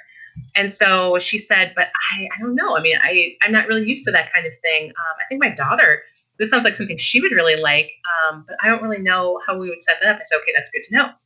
We've thought about that. Making sure there's a resource for people who don't necessarily have that technological capacity, that they can figure it out, that we have some way for them to know. And you have made this comment before that we are in probably the best time ever to do something like this, because especially for people who are Catholic, we've been streaming masses. And I know actually our principal at St. Ambrose, he mentioned to me offhand, I don't know, a couple months ago, that when masses were starting to stream, he thought, well, we can't watch this on our computer. He has a bunch of kids. Yeah. And so he went out to Best Buy and he bought, I want to say a Roku, and set it up, figured it out, got it going. And so I thought that was a really cool affirmation that people have maybe become more adept at this kind of thing in 2020. Right. And for those who haven't, it's going to be an easy leap for them to make. Yeah. That technology question, we were kind of ruminating, how do we, and I feel like we also have some of that pre-produced content. And I feel like you've kind of really approached it in a great way. Like, let's educate, support, and practice and start early. And that's the way that we're going to be the most successful. Yeah. So Brent has a question that's a little bit more about conferences, but I think it applies in a way as well. So lots of questions about gear. What is the best or at least minimum equipment needed to put together an annual training conference? One MC with multiple speakers remotely with approximately 150 attendees. So in a minute, I can talk about some of the things that we're doing with our bigger conferences. But the similarity, I think, is normally you have student testimonies at this event, and there's a choir, and I guess those are kind of the two big things that relate to this that you do that we have to do virtual this year. So I'm wondering, can you talk a little bit about that? Yeah. Part of the challenge for us is that we are doing all of our filming on one day. That day is in 4 days. And so obviously we are 3 months away from our event. We are quite a ways away from the actual production. So that is partially because of budget. It's easier for us to pay for something like this and maximize our time, get all of it in as quick as possible. And we want to do that because of the invitation. Like you said, we want to educate people, give them the resources they need, get them excited about the event. And so that's why we're doing this filming so early. So what do you do for the program aspect? How much of that is recorded? How much of that is live? These are students, the people that I'm talking about, they're high school students for the most part, and they're very capable, but at the same time, you need to prepare. Anyone needs to prepare. And I don't have a lot of time to prepare them, especially because it's not like normal years where I just see them during lunch and we set aside some time and we talk about this and we go over their testimony and we talk about their questions and I give them tips. So we're limited in a lot of ways, which is why we're probably going to do the student testimony live and just have someone come to the studio the night of, which I think will be fun. And there's no problem finding students who are willing and able to do that kind of thing. They're so gracious in their time and their desire to be involved. But for the choir, that's another aspect of our event. So if you are someone organizing an event and you have certain things that your event is known for, I think it's really nice to keep those intact in some way. There's consistency in your event. It's things that people recognize, that they value. And so for us, we're a Catholic school. Prayer is a part of our normal school day, and we include that in the event itself. So we have, usually the bishop is invited. And last year he couldn't come. He was in Rome.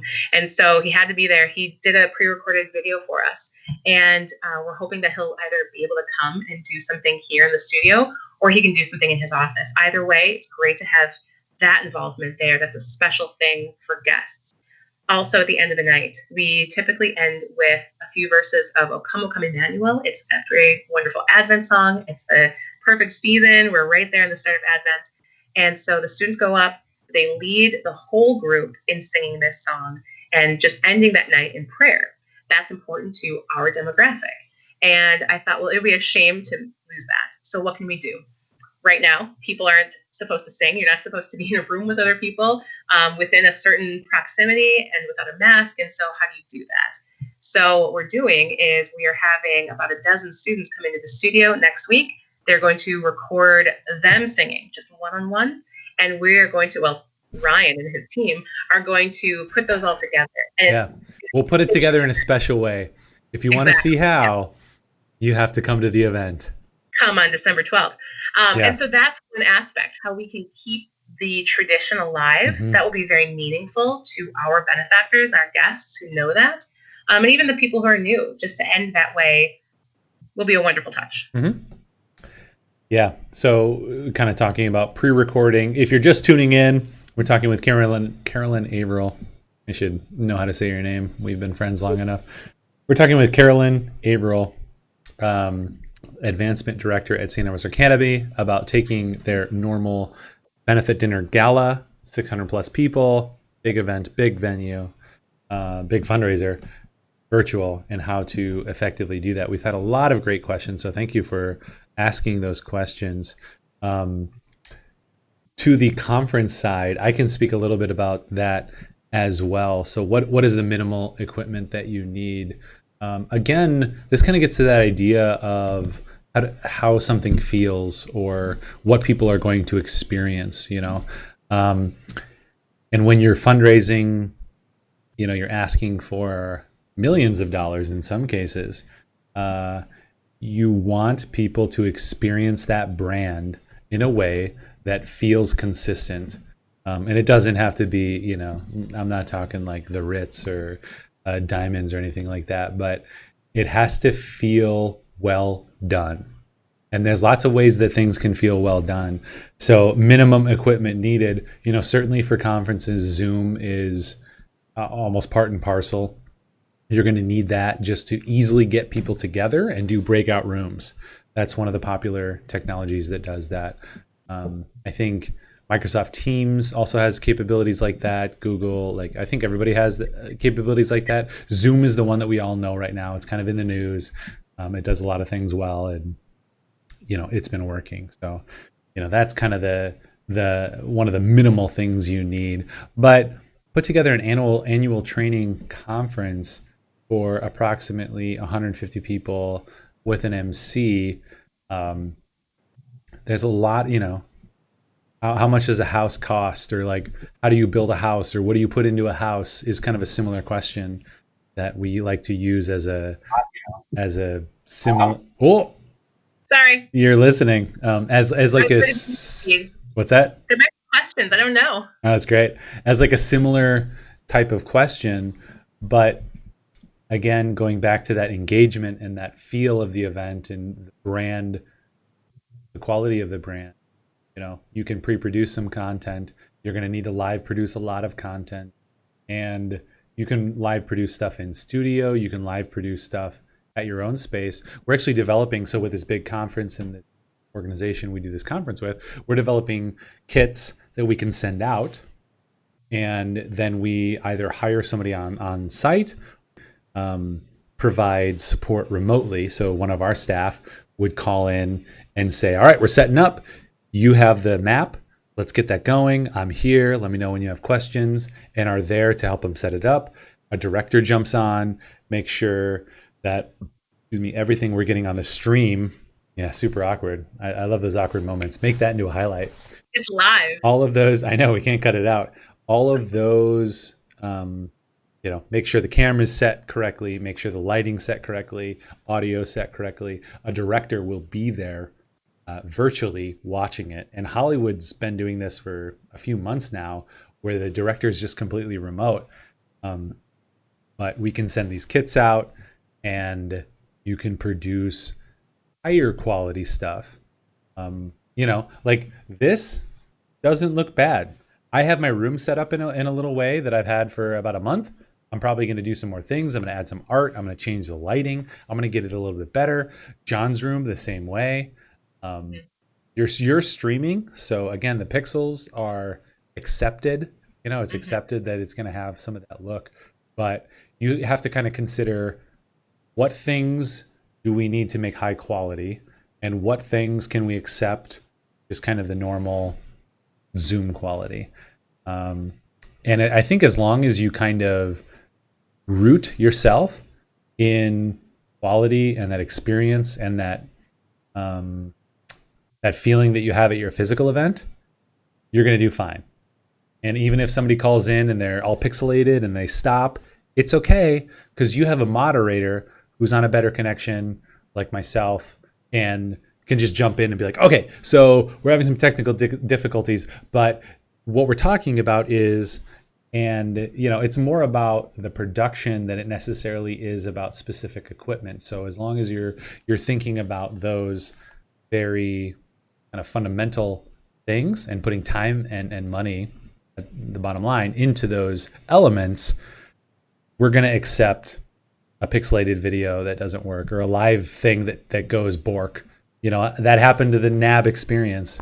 A lot of it was pre-recorded, but there was still some awkward moments with the pre-recorded edited stuff.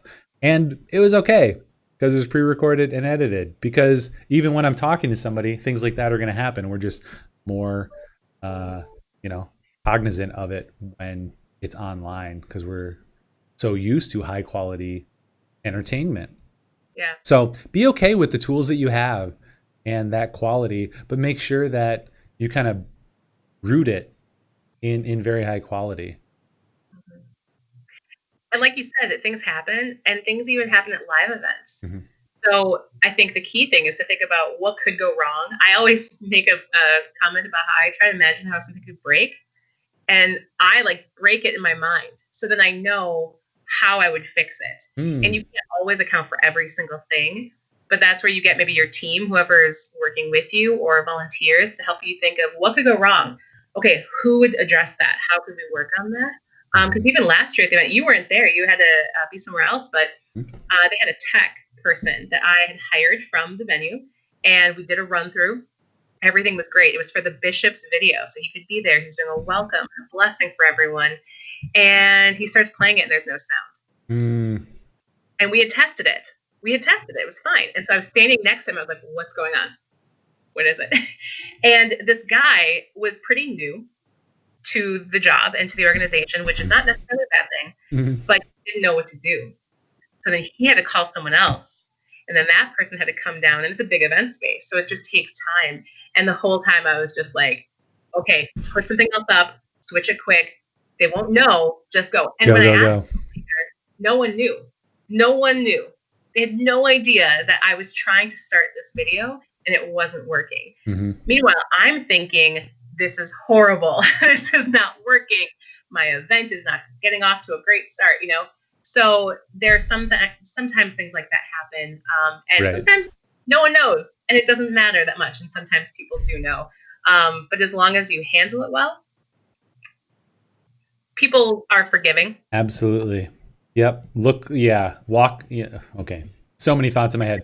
Look like you own the place, People often are just like, oh yeah, okay, it's fine. Or just go with it. And that's where you have that moderator. That's where you have an MC who can just roll with it. Something comes up, you're like, oh, great. I was planning on that happening. So next up, we've got this. And Brent, let me know too in the comments if there's more specific questions for hardware. There's a tool called Socio that is a great conference tool. I've only attended one conference with it, but I've done some research and haven't found anything quite as robust as Socio. So I've been very impressed by that. And all they used is Zoom. They used, I believe, Zoom and Socio for the Forward Fest this year here in Madison. And that was one where I attended like one or two things and didn't pay for it, and I probably wish I would have done more. Hey, this is a good point, actually. Someone had made a comment, I think it was Brent, about cost. If you give a discount, that it is very well known that people are more invested when they have put some money down Yes. into something. And so if it's a free event, you have no skin in the game. Right. And you can show up, you don't show up, doesn't really matter. And even though you might really want to show up, like you said, you were interested, you wanted to know about those things, you were excited. Mm-hmm. Even then, you didn't meet that hurdle of attending all of those sessions. Yeah. And so that's something to be said about charging for your event. Maybe it's $15, maybe it's $10, maybe it's $5. Mm-hmm. But you have a small amount, and maybe you have to think about how you communicate that. What's the value that someone's getting for that? How are you doing that? But that could be a reason why you do charge for an event. And I think that's, if I remember way back into April, that was kind of going into my thinking about this event, is what would get people excited and engaged? Why would they want to care to come up, to show up at this watch party, even if it's just two of them? So charging the same ticket price was something I thought would be consistent. But then what's the value that people are getting for that party box? What are they getting in that? And how excited are they to participate? Yeah, it's that perceived value that's so important. And that's what we talk about, with nonprofits who are fundraising, and they're like, well, we have a $2,000 budget. Well, you're talking about a $30,000 video for a $10 million project. What is the perceived value? If the perceived value is 0.01% of the what you're trying to fundraise, it's not important, and that's certainly the same with our time. What's the perceived value with our time? Could I, it was 4 days of conference. I watched two calls, 2 1-hour videos, and I was, it's kind of like, meh, all right. And I think I would have been more engaged in a different way. I would have been way engaged in a live event where people were engaging directly with me. Yeah. So these are some of those things that we're trying to do to engage and show that value. Yeah. And you made me think of another point too, is about the cost and the value, the budget that an organization has and how much they're spending on something. And I kind of alluded to this before, that events can be very expensive. And so the tension is always there, is how are you going to make your event special and good, but not just completely below your budget or spend money that doesn't need to be spent? How are you going to steward your gifts well? That's a really key thing in development, is that these are gifts given to you. You are stewarding those gifts for a better purpose. And so fundraising, some people kind of think of it as a necessary evil. I think it's a little, I don't like to frame it like that too much, but you do have to spend money sometimes to make money. That's kind of an adage that's used in many industries, right? And so what is the value of something? I had worked previously on a campaign. We put together some materials that looked really good. We got good paper, the graphics were good, the design was good. And we heard from so many people who had no idea who we were before that, it was just a really impressive book you sent me. That was just, I was really impressed. And I remember those comments because that meant a lot, that what we were doing mattered, that the time we had spent, the designer we had hired, the graphics we got, that was money well spent, because those people responded and they made gifts in the tens of thousands of dollars, or maybe they gave $1,000 or $50, whatever it was money well spent. And so for our event, for this specific event, what we're talking about here today, I had a whole Excel breakdown of expenses from last year. What were the things I spent money on that I would not be spending money on because we're not in person? So hotel venue space, the crazy amount of money that hotels charge for their food, and the mandatory tax or the tip that they charge for that, and I get it. I get why, but it's still a lot of money. And so what is the money that you're not spending? And then, what is prudent to do with that same budget? And in our case, we analyzed it, we talked about it, and we thought, okay, if we do this, we should do it well. We should be prudent. So in some cases, I'm doing more of the producing. That's a way that we can save money, that you're not doing that work. And so then we can be prudent with our money, the money that's been given to us by benefactors, but still produce a quality product that I think they will be very pleased to receive. Well, and at the end of the day, can raise at least as much money as last year. Hopefully we blow through that, Yeah. We always want to keep those goals in mind, because we're not just doing it for the sake of doing it. We're doing it for the sake of the mission. Yep. And, the mission is to educate, for this event, to educate, engage, and fundraise. Exactly. Yeah. So, I think we're kind of winding down here. This has been awesome. We're at 146, which has been crazy. I figured this would happen because we know each other so well, and this project, we could probably talk for 4 hours, and not even get halfway through all the stuff we're doing. Is there anything else? For months, for like it's 5 true. months at this point. Yeah. Well, and we had like a 2-hour meeting the other night, and you kept having a meeting when I went to bed with my wife. Yeah, there's lots of stuff that's still going on. Filming in 4 days. Yeah. Luke's right now putting together the set for that. This is for all the pre-recorded stuff. So we do have pre-recorded promotional content. We're doing a whole big brand work, and we're pre-recording some of the stuff for the event. But we're also getting set up and kind of doing a mini version of the set. So it's kind of the pre-work for the live production. I don't know if this answers Brent's question as well, but here at the studio, we have kind of the capability to do, multicam, several, you have different people, similar people, or one person and multiple sets and things like that with a switcher. So, we have a high level of equipment to do very fancy things. And it's easy to hire somebody to do that live than it is to buy that stuff. Honestly, to hire somebody for a day or two in terms of that equipment. But for the rest of it, computers, Zoom, set up a small package and get that out to the conference. Because, if you have a 150-person conference and you charge $500 a ticket, and this year you don't have the venue, consider taking those monies and just starting with that budget for your live production. Because you probably, if you kept that budget, could pre-produce more things and still do live production in a really engaging way that is going to hopefully keep those numbers or even beat them. Again, that's our goal here. Keep those numbers or beat them. Yeah. I would just say, just thinking generally for people who might be watching this now or later, if you're thinking about an event, I've done a lot of Googling. I've done a lot of just looking into ideas, talking to people about ideas. Creative things, like what's going to be creative and memorable for people. That I want this to be, you had mentioned this way at the beginning of our time here today, I want this to be a highlight of their year.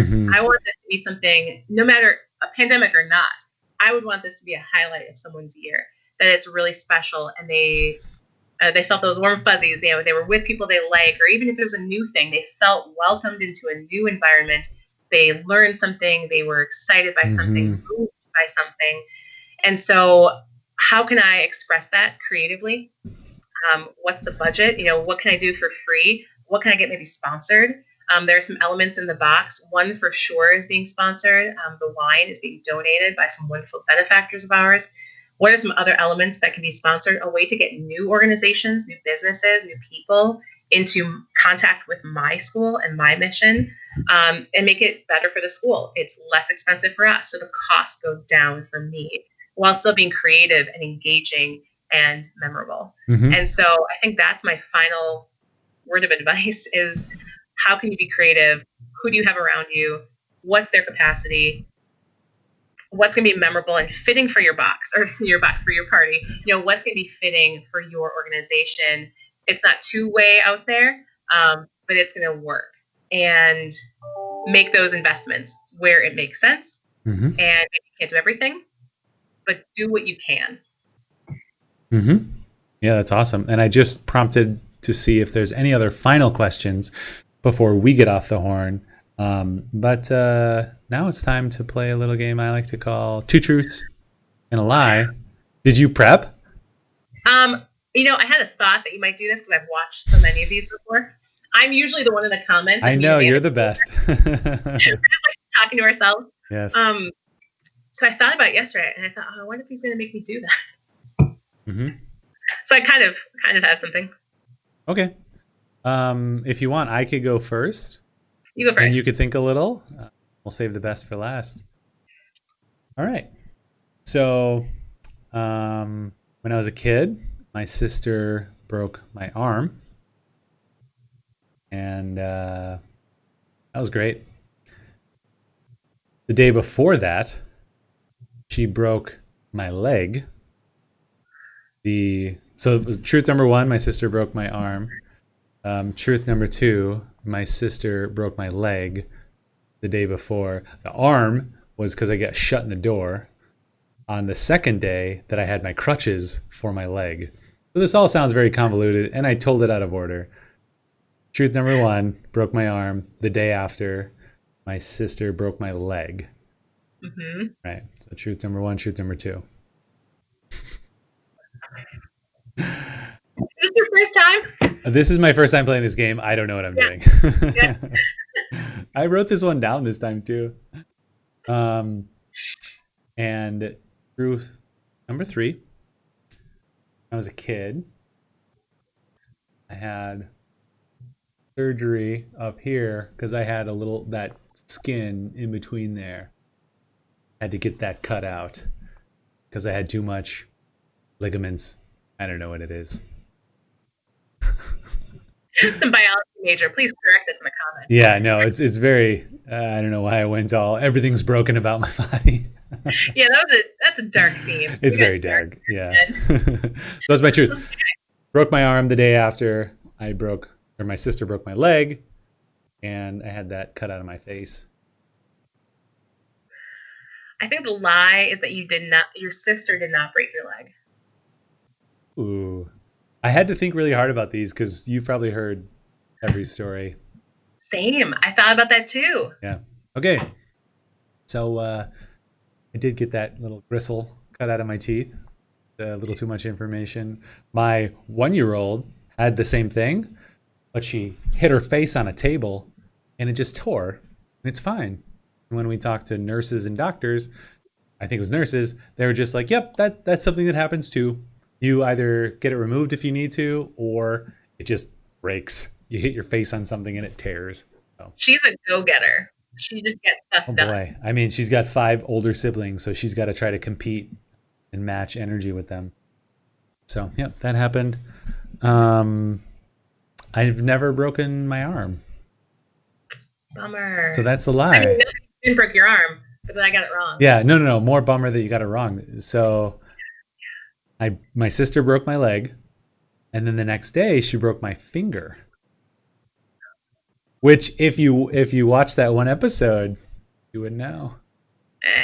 I don't watch every episode. How dare you? This sounds like Child Protective Services should have been a oh my role gosh. in your life. Yeah, well, and my sister was such a nice, like I was the bad kid, so yeah. It was an accident that she tripped me and I broke my leg, and then it's an accident that she shut my finger in the door. So yep, it's crazy. I mean, I know your sister. That's why I was thinking, like, no, she doesn't seem like. I mean, maybe me, if I was your sister, I probably would have done that. But no. Yeah, it seems like a you thing. Yeah. If one of my siblings watches this, they'd be like, yeah, Carolyn would have. Hondo P. Hondo P. Okay. All right, you ready? Yes. When I was 10 years old, I tripped and fell. I had to go get stitches in my knee. And they forgot to give me a tetanus shot, so we had to go back to the hospital so that it didn't get worse. So we're going biological today. Yep. Mm-hmm. When we were little, we would go to the state fair all the time. We lived really close to the Wisconsin State Fair. And we would go, and I have 3 siblings. So my sister and I went on the roller coaster together. And I threw up, and it got all over her. And then the last one That's honest. Mm-hmm. Yep. And then the last one is that I lived in the Vatican for 2 weeks. Oof. Okay. So the first one is you fell, cut your knee open, had to get stitches, and then had to go back to get the tetanus shot. Mhm. Second is you're on a roller coaster and you puked and it went all over. Third is you lived in the That? Vatican for 2 weeks, did you say? Yep. Okay. So anyone who knows Carolyn knows that she travels, or did before March, traveled every year, sometimes multiple times. Yeah. A year It to kills me right Europe. now. What's It that? kills me. I'm Yeah. just like, I haven't been on a plane and You've got to be like, right. what do I do with my hands? I haven't traveled in 6 months. So yeah, you travel like a home, not a homebody, but like when you travel, you like meet people, and you're just so engaged because you're such a like when you're in person, you're present, you know. So you I meet a lot travel. of random people while I travel, Yes, and then exactly. So I feel like that's true. I feel like you stayed in some cardinals apartments, or but I don't know if that's in the Vatican. But I think that was maybe in the Vatican. I'm gonna go number three is true. Um, Number two, I want to be true because that'd be hilarious. But number one had more detail, so I feel like maybe number one was true, and number two was like your sibling, like that happened to your sibling. So my guess is that number two is the lie, the puking in the roller coaster all over your sister. you're really good at this game. Oh, did I get it right? Yeah. Nice.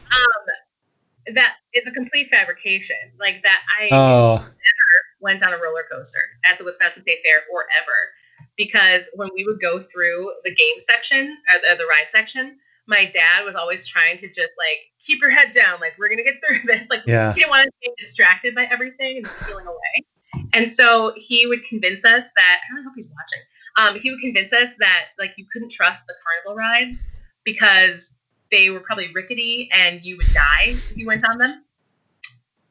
So, I got a complex as a child, but I didn't die at the same Oh, time. Yeah, so I've never been on a roller coaster. Therefore, I've never thrown up on my sister that I know of. Maybe. But when I was a baby, I was a few months old. My brother got in the car. I think it was after Christmas. So I was less than a year old, and my older brother's 5 years older than me. Apparently, just got sick, as kids do, and he threw up, and it landed all over baby Carolyn in the car seat. oh, So my mom had to clean up him, and like I think we were like driving back from my grandparents' house, and so like they had to clean up the baby, me, and then my brother who was sick. it happens. Yeah, but Yeah. that's a good way to tell a story, like a version from somebody else. Mm-hmm. Yeah, I mean, What? I was gonna say I've been right 1 out of 4 times, maybe. Okay. But maybe I can just pick up on your signals because we play enough games. Probably. I probably could have done a better job of being deceptive too. I should have pre-planned this and like rehearsed. Yeah. And then really got it in. But the first one I got stitches. I just like tripped over the area in my aunt's house between the dining room and the kitchen, and there was a loose nail that was sticking up. Oh, and so, my whole body just tingled. And so it just like sliced right across my knee, Mm. and I didn't feel anything. I was very not affected by this at all. And I remember my grandma came back in because my mom was like, "Go get Carolyn. Like, what is she doing? Go get her." And I was sitting on the floor, and there's a little trickle of blood just going down my leg. And my grandma was like, "You're gonna need to come in here." So, oh man, that's so visceral as you're describing it. I hate doctor things, like doctor shows. Monica loves and is so interested in. I like it. Like makes my skin crawl. I can't handle it. Like I learned that then that the sight of blood really didn't affect me. They thought I was in shock, but I was just like, "Can we fix this? Yeah. Like, can we just like get this done?" And same thing when the little scar on my forehead, the not little scar on my forehead. It was the same situation where it was a very traumatic thing for everyone around me. But I was like, all right, like guys, let's call 911. Let's like. Yeah, when you were, so just so people who don't know, that you were walking home from a dance club in college by my old house, and a driver who couldn't keep control of their car hit a stop sign, and the stop sign hit you. Yeah. So it just smacked me right here. Oh. and I was standing, and I didn't fall. I was still standing upright, and I just kind of put my hand like this. And then your wife, who was not your wife then, was like, Carolyn, what's wrong? Carolyn, okay, move your hand. And I moved my hand. She said, okay, put it back, put it back. And I won't go into detail, but if you ever, if you know Monica, or if you ever meet her, you can ask her to retell this story. She loves telling it. And my favorite part of her, she was being very like, okay, it's okay. We're going to get you help. And meanwhile, everyone's freaking out. I was like, is someone calling 911? Like, yeah. Do you have to do everything here? And our friend Brad, who's now a police officer, was like, I am. Like, he was, the first responder. He was on top of it. So, yeah, she just did not like what she saw. And her response to me was, Carolyn, it's going to be okay. I know CPR. Yes. So ridiculous. Awesome. Haven't stopped breathing, but thank you. I appreciate your support. Yeah. So I have a scar on my forehead. It's amazing. And yeah, Brad, who took charge of the situation, is now a cop, and that was a part of his reference. I gave him a great reference when he was applying to the police department. That's awesome. Like, who do you want to show up in the case of an emergency? Who is kind and thoughtful and is going to, de-escalate a situation? Or like, this guy. This guy helped save my face, so I could feel it. You need to hire this guy of anyone else. Yeah. Hire this guy. All right, so we've done all the things that I think I was trying to do. And any other closing thoughts? Yeah, I didn't see any other questions either. Any other closing thoughts on taking your event virtual? I mean, kind of like I was saying before, just think about your challenges of, what do you want to have your event feel like? What is it that you want to accomplish with your event? How can you work around the current situation and our limitations, being as creative as possible, testing it with other people, benefactors, volunteers, whoever your constituency is. And I don't know, just don't be afraid to try something. I think that's one thing that is inherent in this, is that it's such an unknown. There's so many risks. Fundraising is always kind of a risk.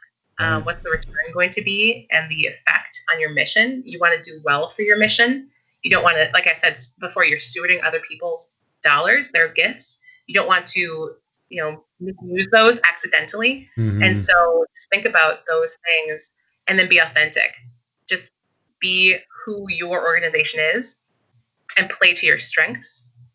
And I think it's going to be Renee Ann, experiment. Exactly. Like I think it's a great time to experiment and to be a little bit bold, a little bit different. And who knows what can come from that. Yeah. Awesome. Well, thank you, Carolyn, for coming. I was excited and am excited that we were able to talk, especially just after our Wednesday night hangout and conversation. I was like, ooh, I think this could be really, really good. So thank you so much for coming, sharing all your thoughts, all the processes, and, all the work you've been doing on taking this really important event virtual for your organization.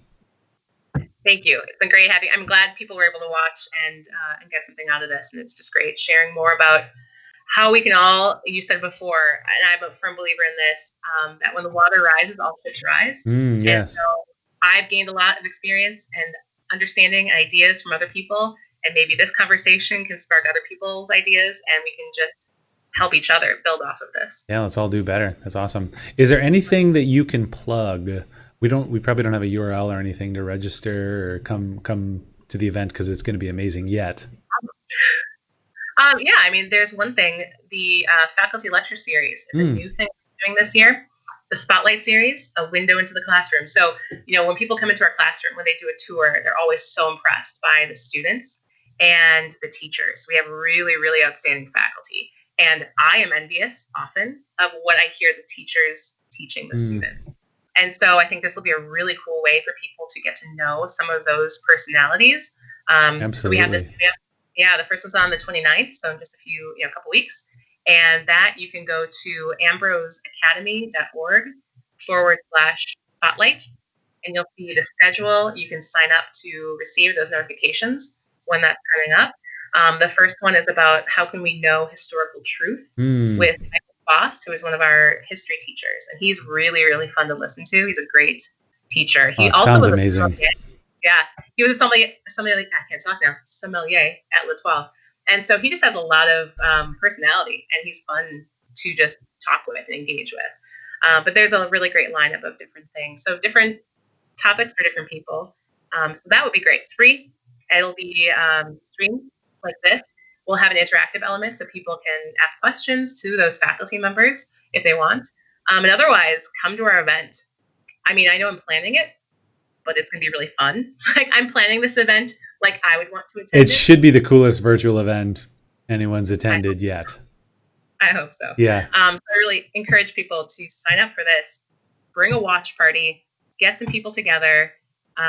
It's going to be a lot more fun, a lot more engaging, and it's going to support a mission that really is important. You know, it's now is the time, like we were talking about before. It's trite, but like now is the time to invest in the things that matter. Mm-hmm. And young people, how they're formed, what they have equipped with to go into the world is one of the most fundamentally important things that we can do for society. So it's going to support a really good cause that supports those students who need some tuition assistance. That's fundamentally what the benefit dinner supports. So you're going to be helping some families and students who they have a need, and we can fill that need together as a family.